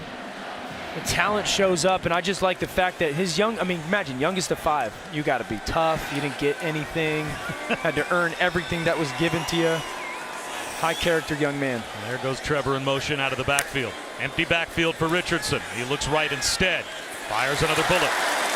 A little turnaround route for Xavier Henderson, picks up 7. I mean, Bob, when was the last time we saw, certainly Florida, but a college team with this much pre-snap movement? This is a lot like the NFL. You come in one formation, you shift into another, then you're bringing a motion. That forces just constant communication by the defense, and all 11 got to be right. 3rd down and 3.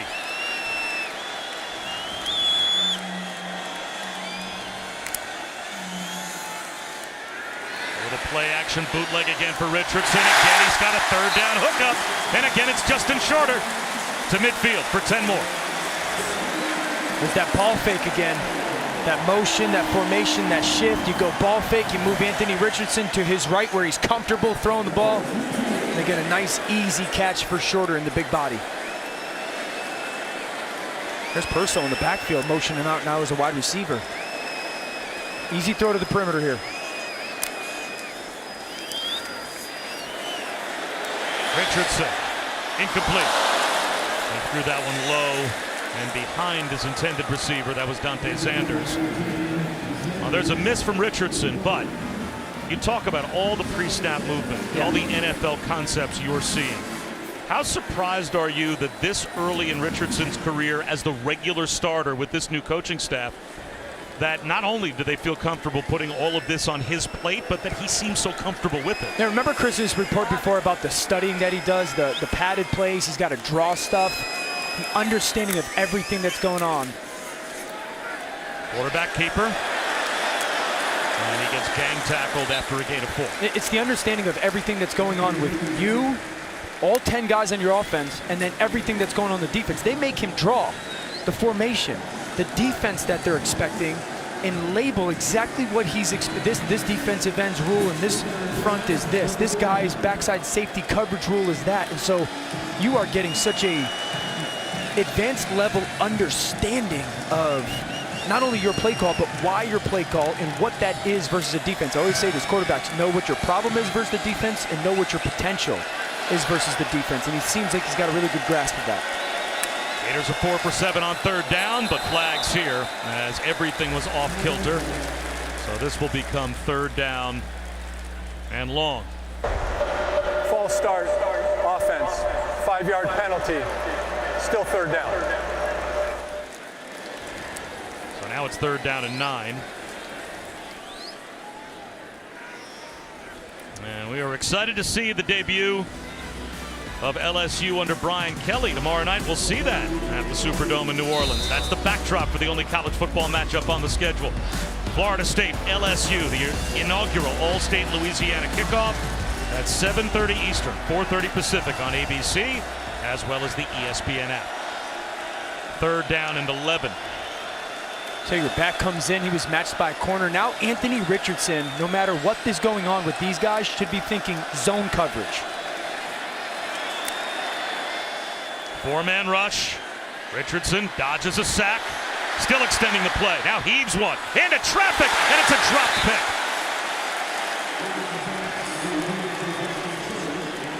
Van Fillinger was downfield back in coverage rather than being at his normal defensive end spot. And he dropped what should have been an easy interception. Yeah, but he's got an easy first down right there. Watch Zipper. Coverage drops out of there, and I know there's some internal pressure, but Bob, when you're getting those coverages and you see that it's going to be some kind of like a carry zone, always go deep to short, and I think that's a little bit where you can see some tremendous growth from him. And that's what Billy Napier is talking about. Hey, man, when you see those underneath defenders flow out of there and get some depth, just drop the ball down underneath and let those other kids earn their scholarships as well. Fair catch for Vele at about the 12. 1 point lead for the Gators.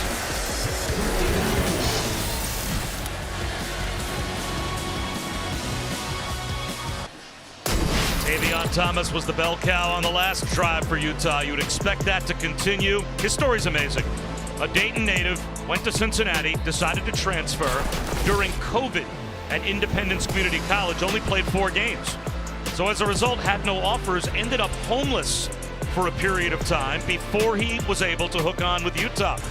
And he was tweeting his story. Amazing how just a few months ago I was sleeping in my car watching college football on my cell phone.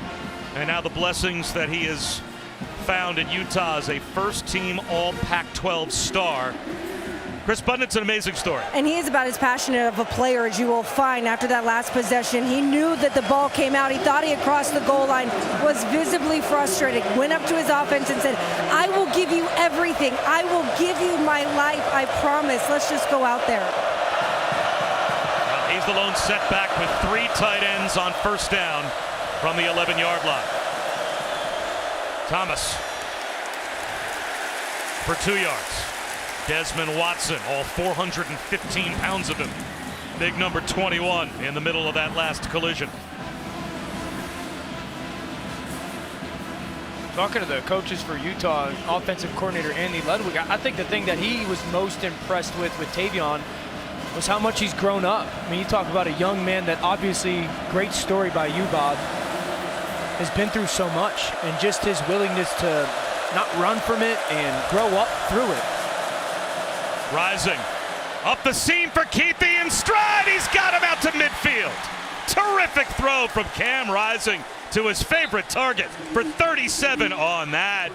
Could be a major development as Keithy, after that 37-yard completion, holding what appeared to be his left hamstring. He was one-on-one with Amari Burney, and he won the battle.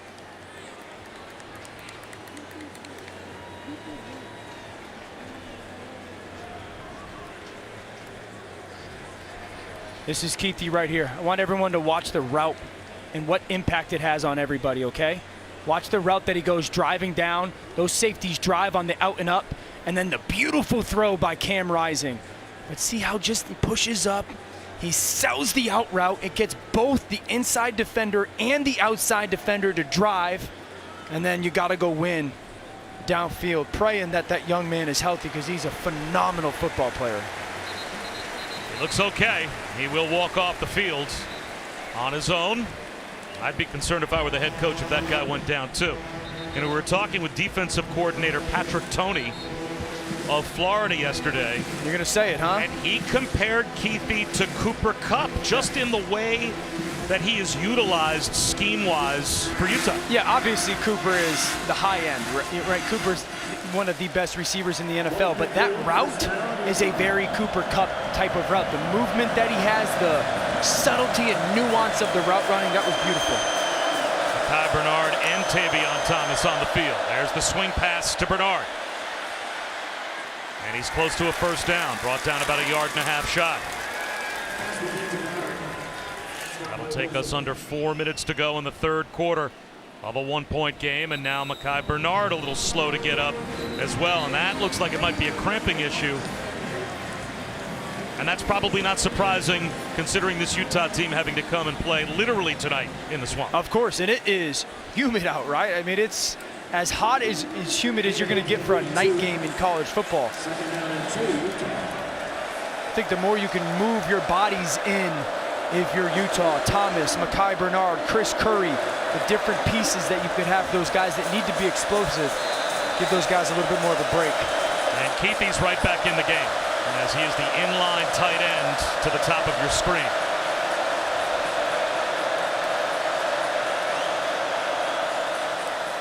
Tavion Thomas, first down. You know, it's going to be interesting. At what point here in the next 18 minutes of this game does Utah say, time to take our play action shot? We've seen so much of the multiple tight end formations and the shifts in the motions and then the run game.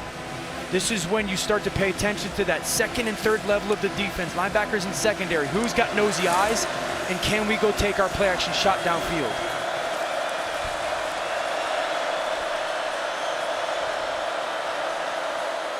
Another handoff to Thomas. It looked like he picked up a yard. First contact from Justice Boone. I'd be pretty impressed by the Utah offensive line in this second half. The big boys have done a really good job. They are incredibly powerful as a unit. How about this? They took all their NIL opportunities and they used it to create a social media, what is it, O Block Cares, and they're using it to invest into Utah foster care and meals and mentorship. Just a powerful group, but a good group of people. Micah Bernard back in the game. Shook off the cramp quickly. Here's an end around, an option pass possibly, as Vele. It looked like he was looking downfield for a moment, but tucked it under quickly and ran a long way to pick up 5 yards. Really third down and 4. How about the discipline by Florida's defense? Both Burney, Perkins, staying home. Big third down here late in in the third quarter. They have gone so many times to these bunch formations with these traffic meshes and shallow crosses underneath. There's that bunch up top. They're going to run for it. And Thomas has got it.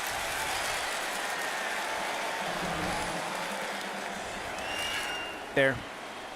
Really good job by that bunch formation of just really condensing, shrinking down. Watch the left side of your screen, the movement, the push.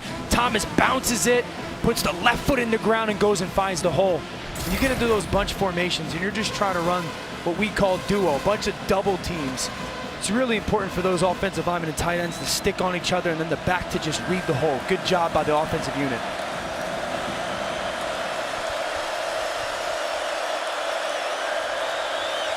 Here comes pressure. Safety blitz right here. Looks like Rising may have seen it, but a false start. False start. Offense, number 86. 5-yard penalty. Still first down. Rising went hand signals, I think acknowledging, Dan, what you saw, but then Dalton Kincaid flinched. And we probably credit that one to this home crowd down in the swamp. You know, they saw quarterback was going to do something communication-wise, and they got louder. That's a win for the home crowd.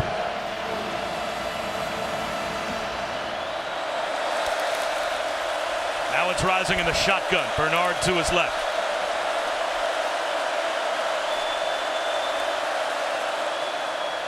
Quarterback keeper. Rising with a seam. He's into the red zone. He's inside the 10 and pulled down out of bounds at about the 8 by Trey Dean. 25-yard gain for Rising.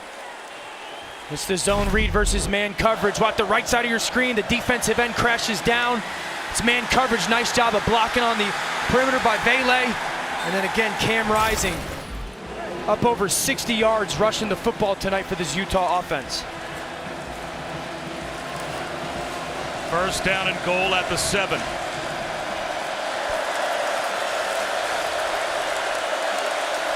Telling you, a play action, little pop pass is going to be open.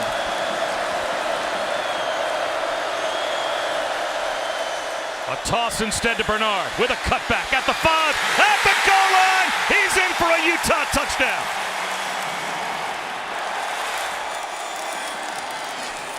Terrific drive by the Utes, and they retake the lead.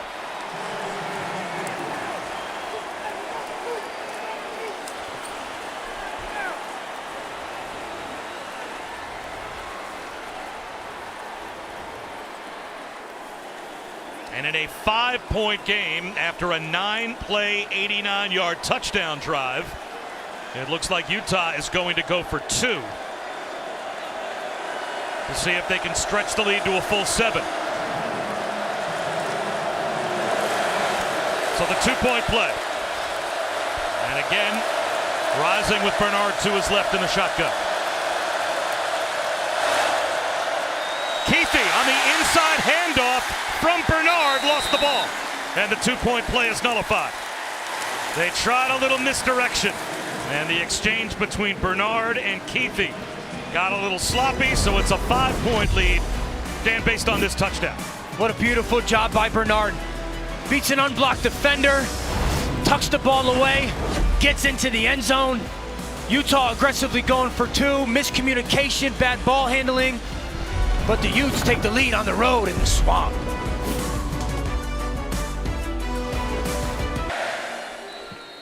A 9-play, 89-yard touchdown drive for Utah. They also got the ball down inside the 1-yard line earlier in the quarter. Whittingham's team physically has become different, it seems, Dan, here in the third quarter. Big time, big time. Let's check in with Matt.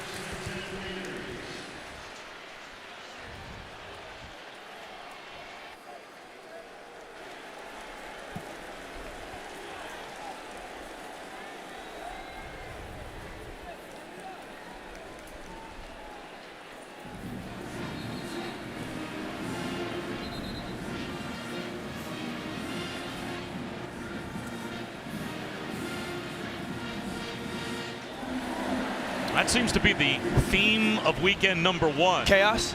Chaos, and also great games. A handful of highly ranked teams avoiding upsets, winning by the skin of their teeth against teams you didn't think they had to worry about. Well, it might be the final play of the third quarter. Begins this drive with Richardson under pressure, unloads, underthrows Zipperer. So with 9 seconds to go in the third quarter, Florida now down by 5, facing second down and 10. Jonah Ellis put the pressure on. Yeah, that was a nice job by Ellis. We've seen that play so much by both teams tonight in allowing the quarterback to get outside, and that time he just hangs, forces Anthony Richardson to throw that ball under duress, and he doesn't have enough on it to get that ball to his tight end.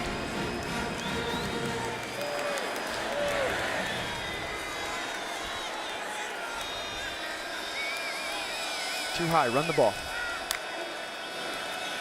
Play action instead. Richardson fires one. Right up the seam, on time. That timing was perfect. And that'll be good for a first down to Pearsall. And that should end the quarter. A gain of 16. We head to the fourth quarter and the debut of Billy Napier. We'll see if that trust pays off in the final 15 minutes. A 5-point game as we head to the fourth.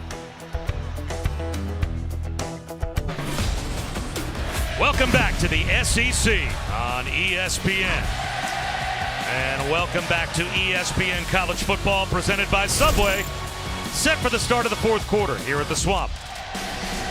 Utah on top 19-14. Bob Wischusen here with Dan Orlovsky and Chris Budden. Anthony Richardson. Good field position to start the fourth quarter, 1st and 10 at his own 41. Montrell Johnson to midfield. He's got 11 yards. Another Gator first down.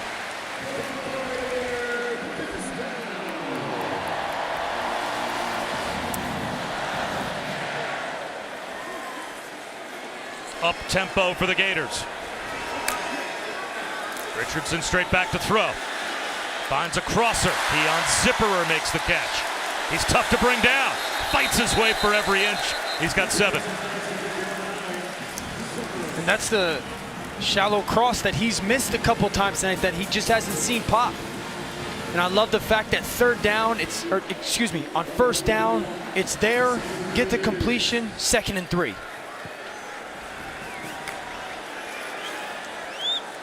Montrell Johnson tackled after a gain of a yard. So now 3rd down and 2 to open up the fourth quarter. Connor O'Toole made the tackle. I think if you're Florida, you live in your run game here. Your offensive line has done a pretty good job tonight. You've run the ball for 180 yards. You got your big 220-pound back, Montrell Johnson, in there. The threat of Anthony Richardson being a runner on the perimeter. Go behind the right guard, Cyrus Torrance. They run a bunch set to the short side of the field. Spinning out of traffic is Montrell Johnson, and he's got the first down and more. All the way down to the 23-yard line. Look at 54, Cyrus Torrance. Push out with the tackle, climb up to the safety, Cole Bishop, and great vision by Johnson.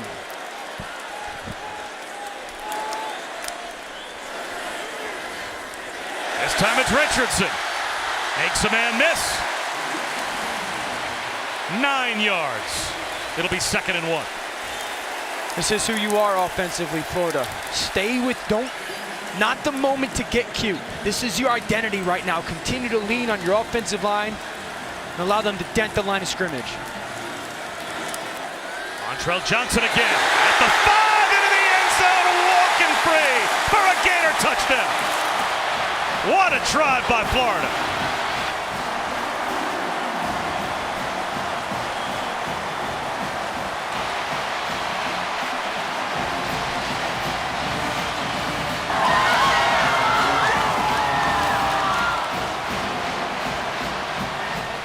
With the Gators now up by a point, Dan, they're going to go for 2 to try and stretch the lead to a field goal. Totally right decision.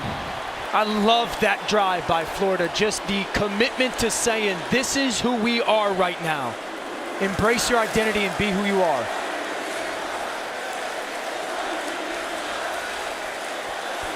I still think run game's up here, Bob. I still believe that's who this offense is right now. Now it's Naquan Wright in the game.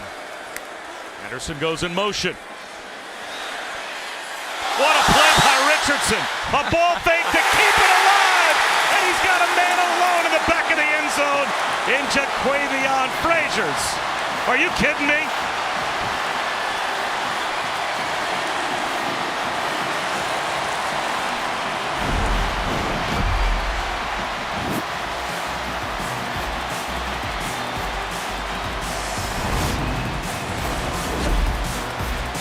What a beautiful job by 15.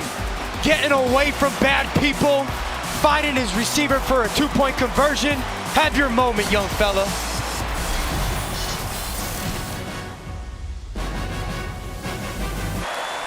Early fourth quarter, and the Gators have a three-point lead. That last drive was the Anthony Richardson, Montrell Johnson show.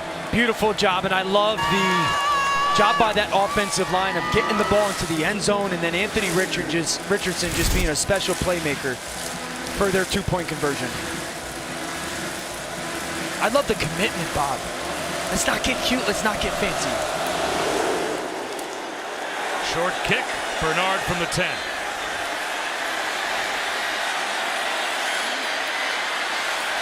And he gets out to about the 27-yard line. How about another look at the touchdown?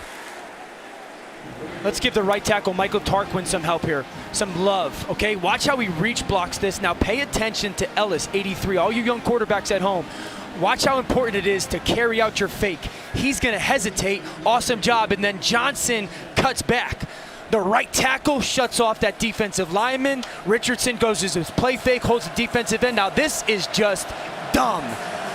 Jump in the air, ball fake, get two people to bite for it, and then still make that throw. Just the sheer talent right there to get that throw off is why you see number 12 overall in pre-draft rankings by Mel Kiper, who's the greatest ever at it. That's why.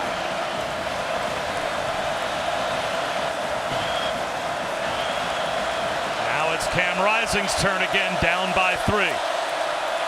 Tavion Thomas, the lone setback. He takes the handoff.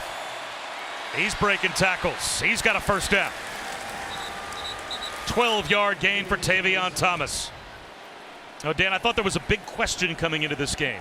The heat and humidity. Yep. Would it wear down Utah? Or, as we got deeper into this game, would a thin Florida defense get worn down enough that just the physicality of Utah, if they had gas in the tank, would allow them to run the ball in the second half? Well, they have sent a message loud and clear what their game plan is going to be in the second half. It has been ground and pound. And the urgency by both offensive units, specifically their line. And here we are again with Tavion Thomas just getting a push for about 6 more. Well, tomorrow night, the Caesars Superdome in New Orleans, the backdrop for the only college football matchup on the schedule. Florida State, LSU, the All-State Louisiana kickoff at 7:30 Eastern, 4:30 Pacific on ABC, as well as on the ESPN app. Ryan Kelly making his Tigers debut, the 2-time EP Coach of the Year. And of course, took Notre Dame to a BCS National Championship game appearance as well. Second down, and a long 4, close to 5. Again, straight ahead with Tavion Thomas. Turned aside after a gain of 3.5. 3rd down and 1.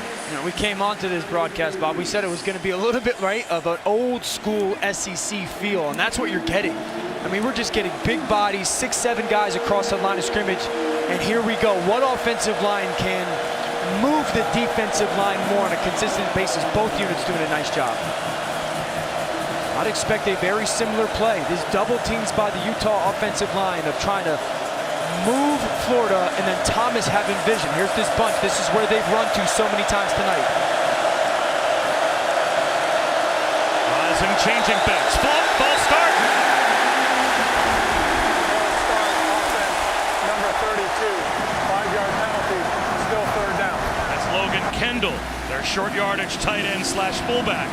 That time, after those hand signals at the line by Rising, he was the one that played. And the reason why it's so hard is this crowd is so loud right now.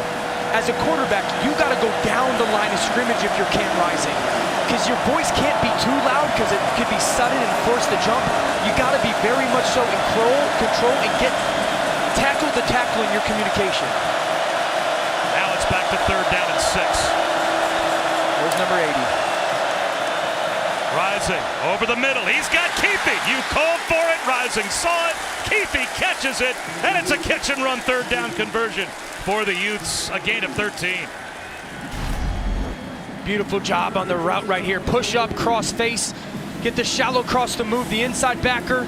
Step on the toes of Amari Burney. And then cross face. We call that the old F post. It's really a choice route. You get into the bunch, you get outside leverage. The route by Keefe widens the defender, and you open the void by the concept of the shallow cross.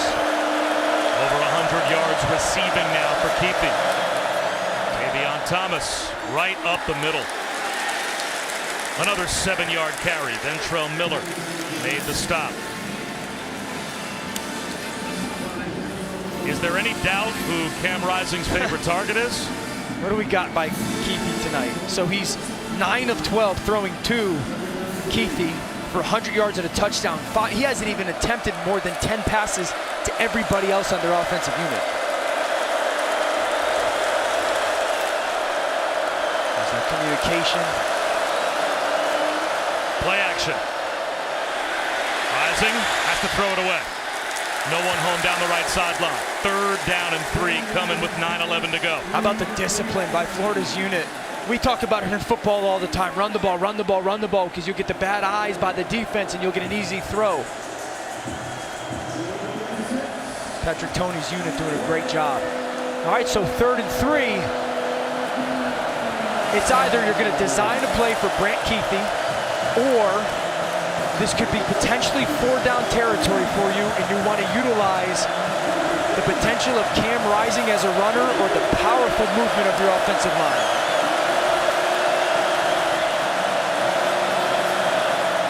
And off Chris Curry. Very close. A little push right to the 1st down line to gain. Ventrell Miller made the stop. The officials will run in, spot the ball, and it looks like he's got it. Bob, we call that play a counter play.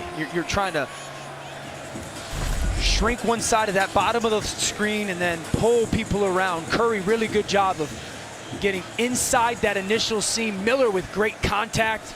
A little bit of a push by Miley. That's close, man. They're going to bring the chains out to measure, it looks like, just to make sure. And we also have an injured offensive lineman. Satawa Lamea, the starting right guard, down on one knee. I think if you're short here and you're Utah, you're going for this. I think he's got it. It looked like he just had to You get think he cleared it? inside the 33-yard line. And that's going to be a Utah 1st down.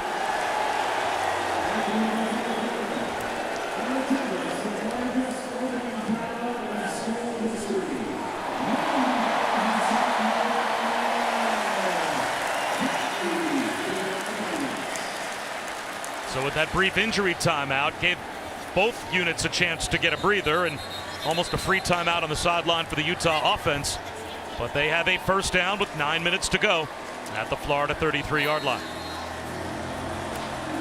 Michael Mokafisi has now come in to replace, at least for a play, Satawa Lamea at right guard. Yeah, you probably feel better with the run game now. You probably feel a little bit better going to the left side behind a little bit more of a proven offensive lineman and a guy who's been playing in this game a bunch. Tavion Thomas back in. Bootleg out to the right. The catch made by Dalton Kincaid. 1st down and more into the red zone. All the way down to about the 14-yard line. They'll say he's down at the 13. Look at the ball fake. They fake going left, and Kincaid just slips right underneath those backers. We just gave credit to Florida defensively for having such great discipline. And how about the play call by Andy Ludwig, the offensive coordinator, comes out of that measurement, goes with the play fake. Everybody flows, Ventrell Miller included. And Kincaid comes out with a little bit of a dump off underneath. 1st and 10 at the 13 after a 20-yard catch and run by Kincaid. There's that bunch concept down to the bottom.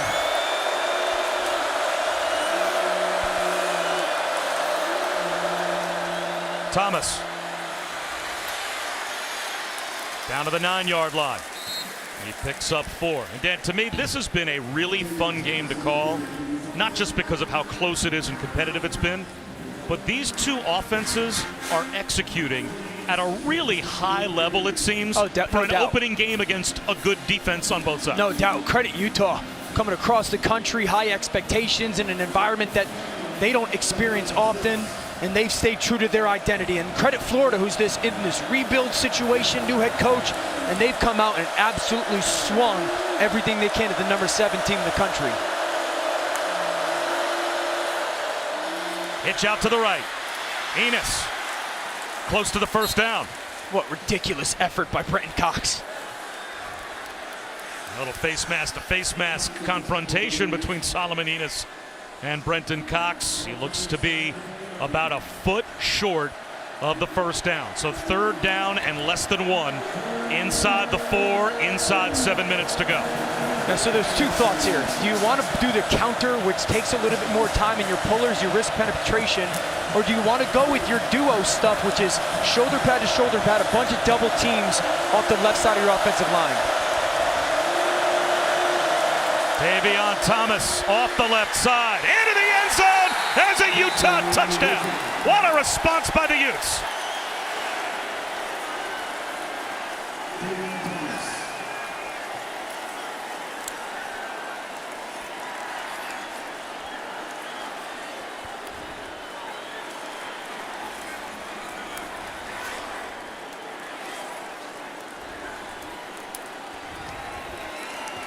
An 11-play, 73-yard drive that took nearly 6.5 minutes off the clock.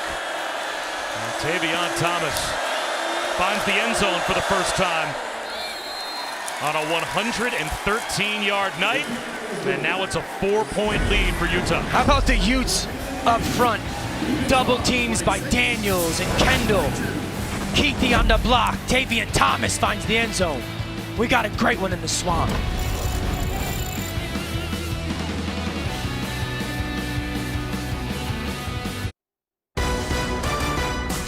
ESPN College Football Primetime is presented by Subway. Try the all-new Subway Series menu. Your pick of 12 irresistible subs. Well, who can forget the 2009 Sugar Bowl when Utah took out Alabama and the confetti fell? And certainly they were on the national map, Dan, at that point. But now Kyle Whittingham's team starts the season without surprising folks, without rising to the top of the rankings. They're ranked in the top 10 to begin the year. This is the highest preseason AP rank they've ever had. They're kind of a sexy pick to make the playoff. Absolutely. I think that Rose Bowl gave them a little bit of national respect as well versus Ohio State. So Florida will start this drive just across their own 25-yard line. Monday night, the second of the Chick-fil-A kickoff games is in Atlanta's Mercedes-Benz Stadium. Clemson, Georgia Tech, the only game on Labor Day, and it's the 8 Eastern, 5 Pacific start on ESPN and the app. Coverage begins at 7 Eastern with College Football Countdown as we take a look at this week's college football rankings, brought to you by Verbo. Alabama with a statement game. Ohio State and Notre Dame closer than anyone would have expected, as Ohio State was a 17-point favorite in that game. And look what the Irish are doing. 6:22 to go in this one. Daquan Wright for 2 yards. So now Florida, if there's only one more score to be had, it has to be a touchdown. And you start to look at the clock and wonder, will they get the ball twice, or is this high noon for the Gators? Yeah, you go run your offense right now. You're not thinking about the clock so much. You want to continue to change your tempo up, continue to control the pace of the football game and stay on the attack.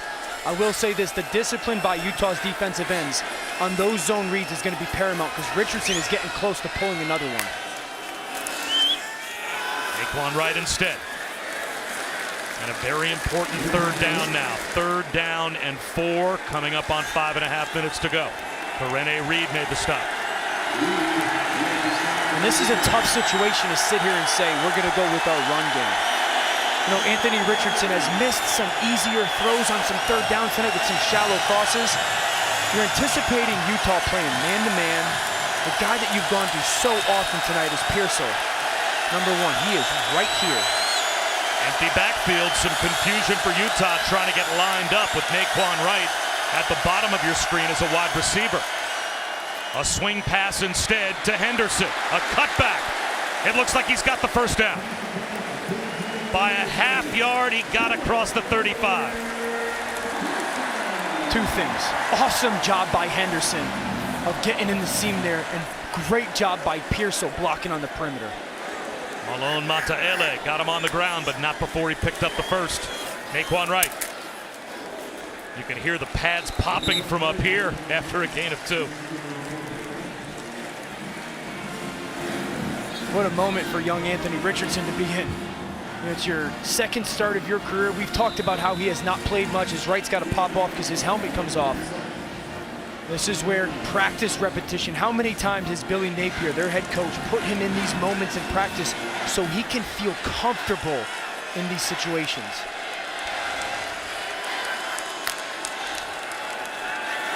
Swing pass to Etienne. Brought down in bounds. About a yard shy of a first down. So it's 3rd down and short again. Cole Bishop tripped him up. And I would really be thinking, if I'm Florida, can I get the zone read game going? Because threatening that defensive end and creating angles for my offensive line. Etienne, loose, lost the football, and he got it back and has the first down. It went from an incredibly loud roar to a groan here at the Swamp when the Gator fans saw the ball pop loose, but he got it back. I've been so impressed with this young man tonight. There was that zone read though, Bob. You brought your tight end zipper from one side of the line of scrimmage to the other. You trap the defensive end. He plays hesitant, back scoop. Linebackers fall over the top, and there's a huge seam. They give it right back to him. I'm telling you, man, he is going to pull one here soon, and it is going to be a huge play. Because those Utah defensive ends, all he needs is a little bit of a shoulder turn in, and they're not going to be quick enough to stop and retrace. You mean Richardson, correct? Right? When you say he's going to pull one, yep. Quarterback pull is going to be out the gate. Absolutely. Potentially. It's coming because these defensive ends are getting nosier by the play.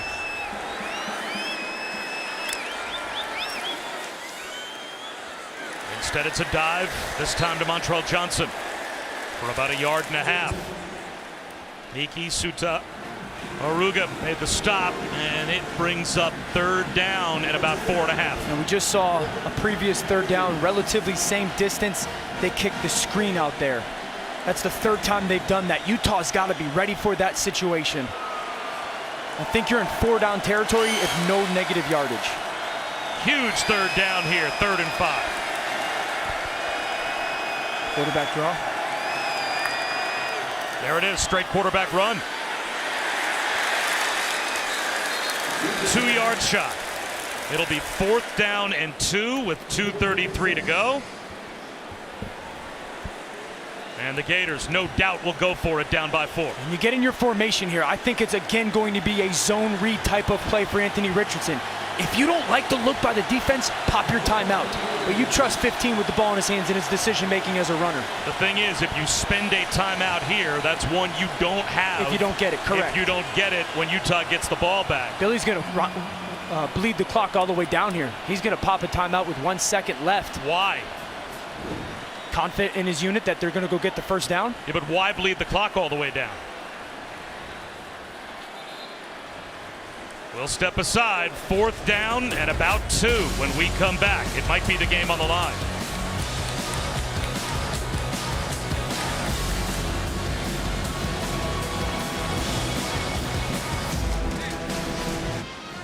The game might be on the line on this next play. 4th down and 2 coming for Florida with 1:53 to go. And the interesting strategy employed by Billy Napier, as Dan, he took the clock all the way down as far as he could and popped the timeout.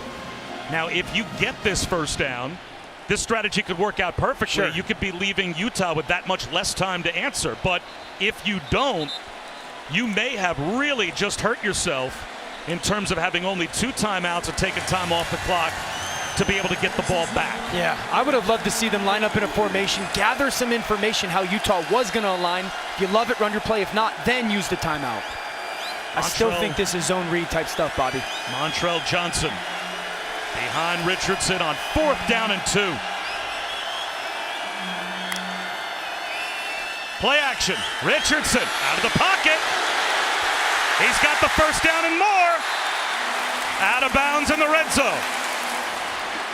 The X factor is Anthony Richardson. He does it again.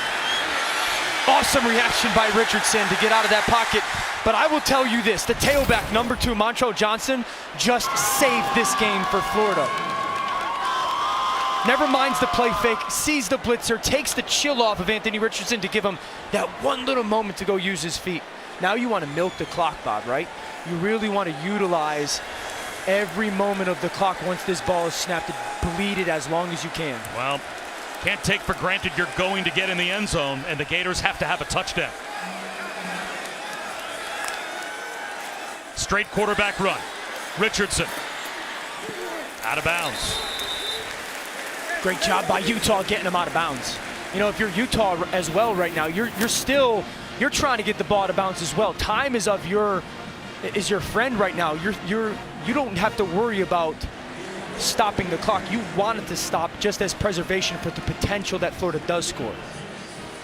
Richardson over 100 yards rushing.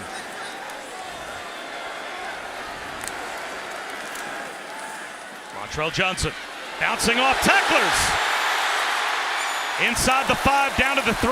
They got him out of bounds. It looked like he tried to stay in. Yep. And they carried him out. So that will preserve some time for Utah. But at the same time, it's 1st and goal at the 3. Yeah, I've loved Johnson's vision tonight. You can see right there at the end, you're right, Bob. He's trying to stay in bounds. Great job by Bishop getting him out. Johnson stood up at the 1-yard line. Utah and should now, call timeout. I think Utah will call timeout. Yeah. So we will step aside with 1:25 to go in a 4-point game.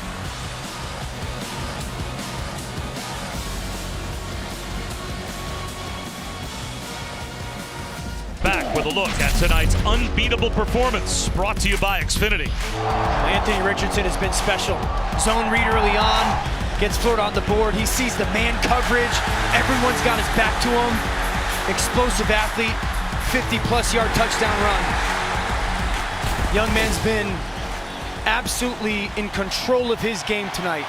Has developed through this game as a passer and then as a threat as a runner. He's just been fantastic. I think he's been so good with his decision-making in the run game tonight. And I think you rely on that here, Bob. Hey, we're going to trust you. I've said it multiple times tonight. We're going to do the zone read, where you're reading the edge defender. Make the right decision and trust yourself. 2nd and goal, inside the 2. Richardson on the keeper. Touchdown!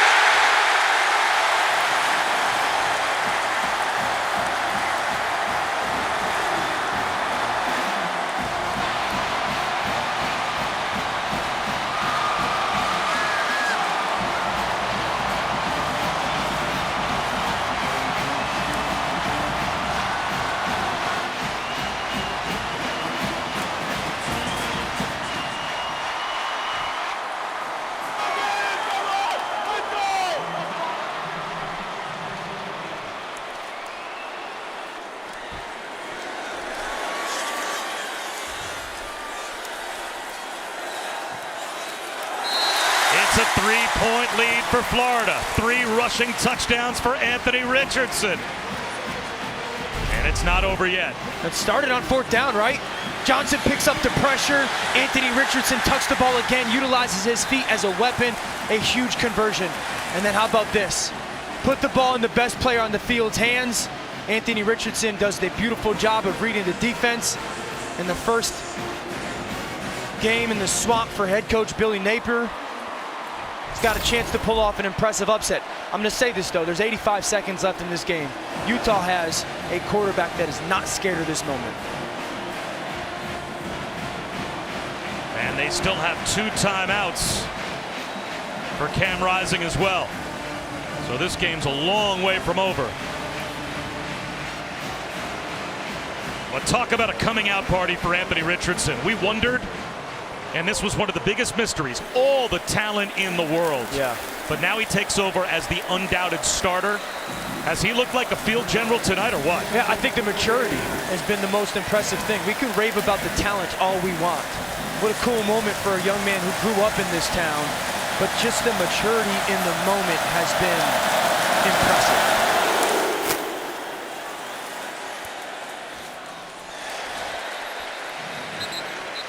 Well, maturity in the moment is certainly what you're going to lean on here with Cam Rising, right? You got your first team all-league quarterback starting at his own 25-yard line. He's got 2 timeouts, and of course, college rules with the clock stopping on first downs. Plenty of time to get into field goal range. And I think that's the point. You got to get into field goal range, so it's important as a quarterback to know where do we have to get to as a bare minimum, coach, to give our kicker a chance. He's got that Cali Cool vibe. It's going to be needed right now because this crowd is electric. And there goes Keithy in motion. He has been the go-to guy tonight. Rising out of the pocket to the sideline. Bailey, first down. Man, great job by that offensive line. Just hanging on their blocks. Rising just, we talked about that move in the pocket, and then Vele coming back to the football knowing your quarterback needs your help. Important here, Bob, as a quarterback, you just don't take any kind of sack. Get the ball to your hands, make sure we're being completion driven. Bailey wide left, Keithy slot left now. Rising looks left, up the seam, knocked down. He was looking for Keithy. He had him open. Ventrell Miller sagged back in coverage, read it, could have picked it off. Hits him right in his hands. 51. He knows it. That's the game right there. He can't believe he dropped that ball.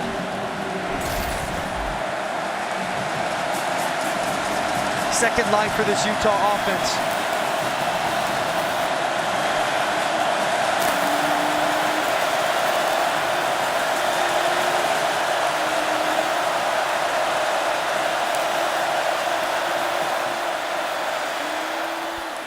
Catch and run. Out of bounds near midfield. First down. 14 more. Really good job. They went to that bunch. They wide release. Keithy, he brings 2, and Vele just replaces everybody from the start of the formation with that shallow cross. So right now you're at basically midfield. 70 seconds left in this game. You got plenty of time if you're Utah offensively.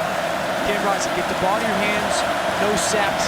You get the ball as a receiver, get as much as you can downfield, and get down. Jordan Noyes certainly has the leg to reach from 50 plus. Rising up in the pocket, underneath, not much there. Mekhi Bernard, a gain of 4, and quickly from the sideline, Kyle Whittingham calls timeout. It's a good job by Cam Rising, though that's the only option for the play. Instead of running around and using some of that clock, get the completion in 4 yards. So, Bob, in this moment, it's really important for everybody to understand, as Noyes is going to have the opportunity potentially to make a huge kick. It's important for everyone to understand, like, when you get the ball, make sure that if you're inside the numbers, you're getting downfield. If you're outside the numbers, get out of bounds. And how important is this game, not just to Utah, but even for the reputation of the Pac-12? In Week 1 matchups the last 11 seasons, it has not gone well for the Pac-12 against the SEC. And that includes Georgia absolutely putting it on Oregon earlier today. Yeah, that was an ugly football game. And I know Georgia's fantastic. Oregon did not look well. They were out-coached, outplayed, out-hit. But this is a big moment for Utah. We talked about this as probably their biggest opener ever, the highest expectations ever for this program. And they got the quarterback that they think is the guy that can take them to the next level. After the timeout, second down and 7. Completions. If you catch the ball inside the numbers, get north and south vertical. Outside the numbers, get out of bounds and stop the clock. This time Keithy in the slot right, and there he goes in motion. Swing pass. Bernard Stiff arm, tackled in the field of play. That'll roll the clock. And the final timeout called here by Utah.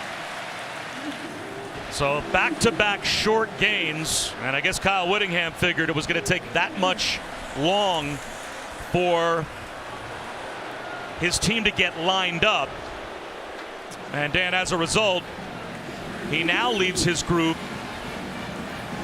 without a timeout, trying to get into field goal range. Yeah. That might handcuff you a little bit from a play calling standpoint. Yeah, so really important here to know the situation. It's third down. So if you get a completion that is short of the fourth down marker, you really got to have 2 play calls in the huddle, because there is no opportunity for a spike and there's no opportunity to call timeout. So if you're short of fourth down, you got to make sure that everybody knows what fourth down play call is likely in that situation and execute.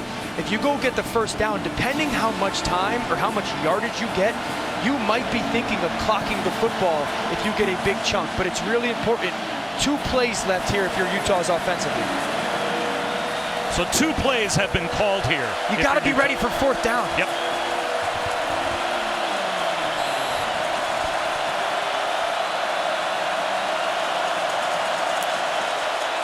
Rising, looking downfield. He's going to escape. Rising. Does it with his legs, down to the 20, well inside field goal range. 47 seconds, down to 46. You got time here if you're Utah. You do not have to clock the football. The clock should have stopped. Correct. The clock is running, and the clock should have stopped probably about 10 seconds ago after Rising and that play was done, and it's still running, so obviously the officials are going to have to put a bunch of time back on the clock. Please reset the game clock to 45 seconds. There it is. 45. The game clock will start on my signal. Well, the crowd's booing. After a first down. But that's exactly what should have happened. The clock should have stopped after that first down. And it's like a timeout right now for Utah. They have the opportunity to make sure that they're in the ideal play. So you're in field goal range. Clock is not really an enemy right now. Anything is available if you're the quarterback. They just took Keithy off the field. Now the clock rolls. Rising. Underneath. Getting stood up as Money Parks.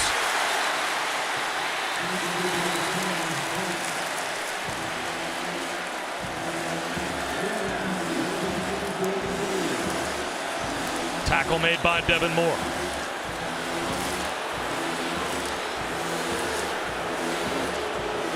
I thought Utah was out of timeouts.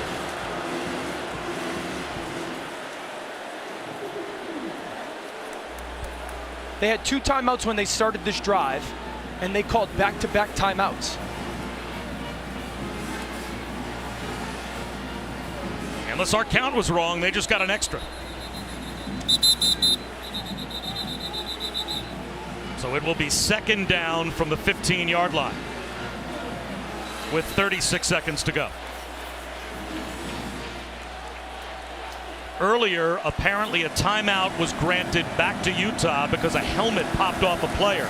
That was not communicated to us. Wow. But they were given a timeout back and had 1 left we were unaware of. Okay, so 36 seconds, second down. Where's Keithy? Where's number 80? There's your 2 tight ends. Rising. Making the catch down to the 6-yard line is Dalton Kincaid.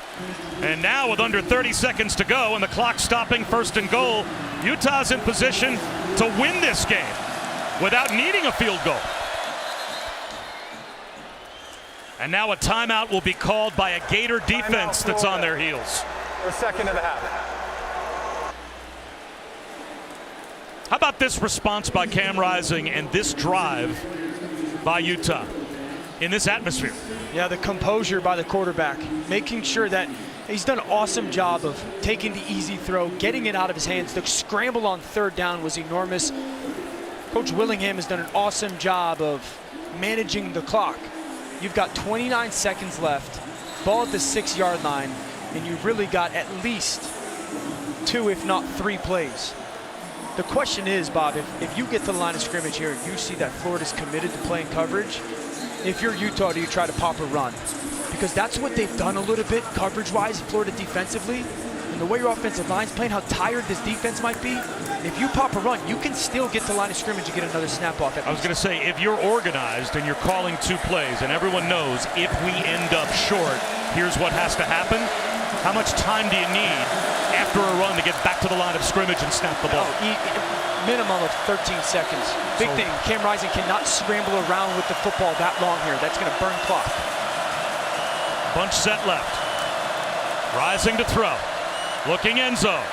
Has all day. Floats one into the end zone. Incomplete. Bailey, the intended receiver, got tied up in the back of the end zone with Jason Marshall. You know, with Mekhi Bernard at tailback right now, that's a little bit of a tell for Utah offensively that it's going to be a pass game. And Florida's committing to dropping 7-8 guys in coverage, and they're playing at the goal line. It's tight right now. If you're Utah, you probably have to throw the ball given the 7 seconds off the clock. Rising is 6 of 8 on this drive. 2nd and goal. 4-man rush. End zone. Intercepted! Yes! Amari Burney with a diving pick!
Remember, Ventrell Miller, a couple plays before, the senior drops the interception. And now Burney comes up with one of the biggest plays of his career and bails out his senior teammate.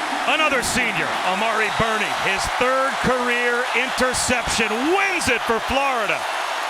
What a football game.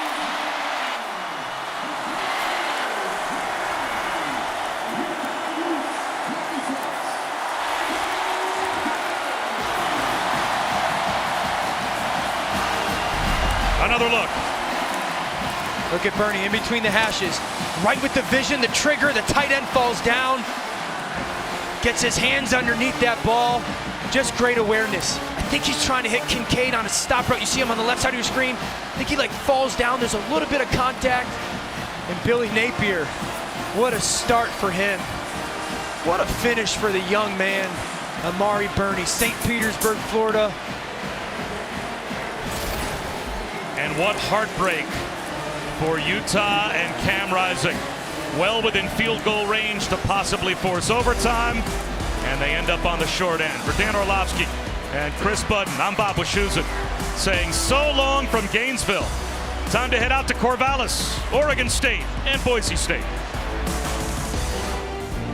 ESPN thanks you for watching this presentation of the Southeastern Conference.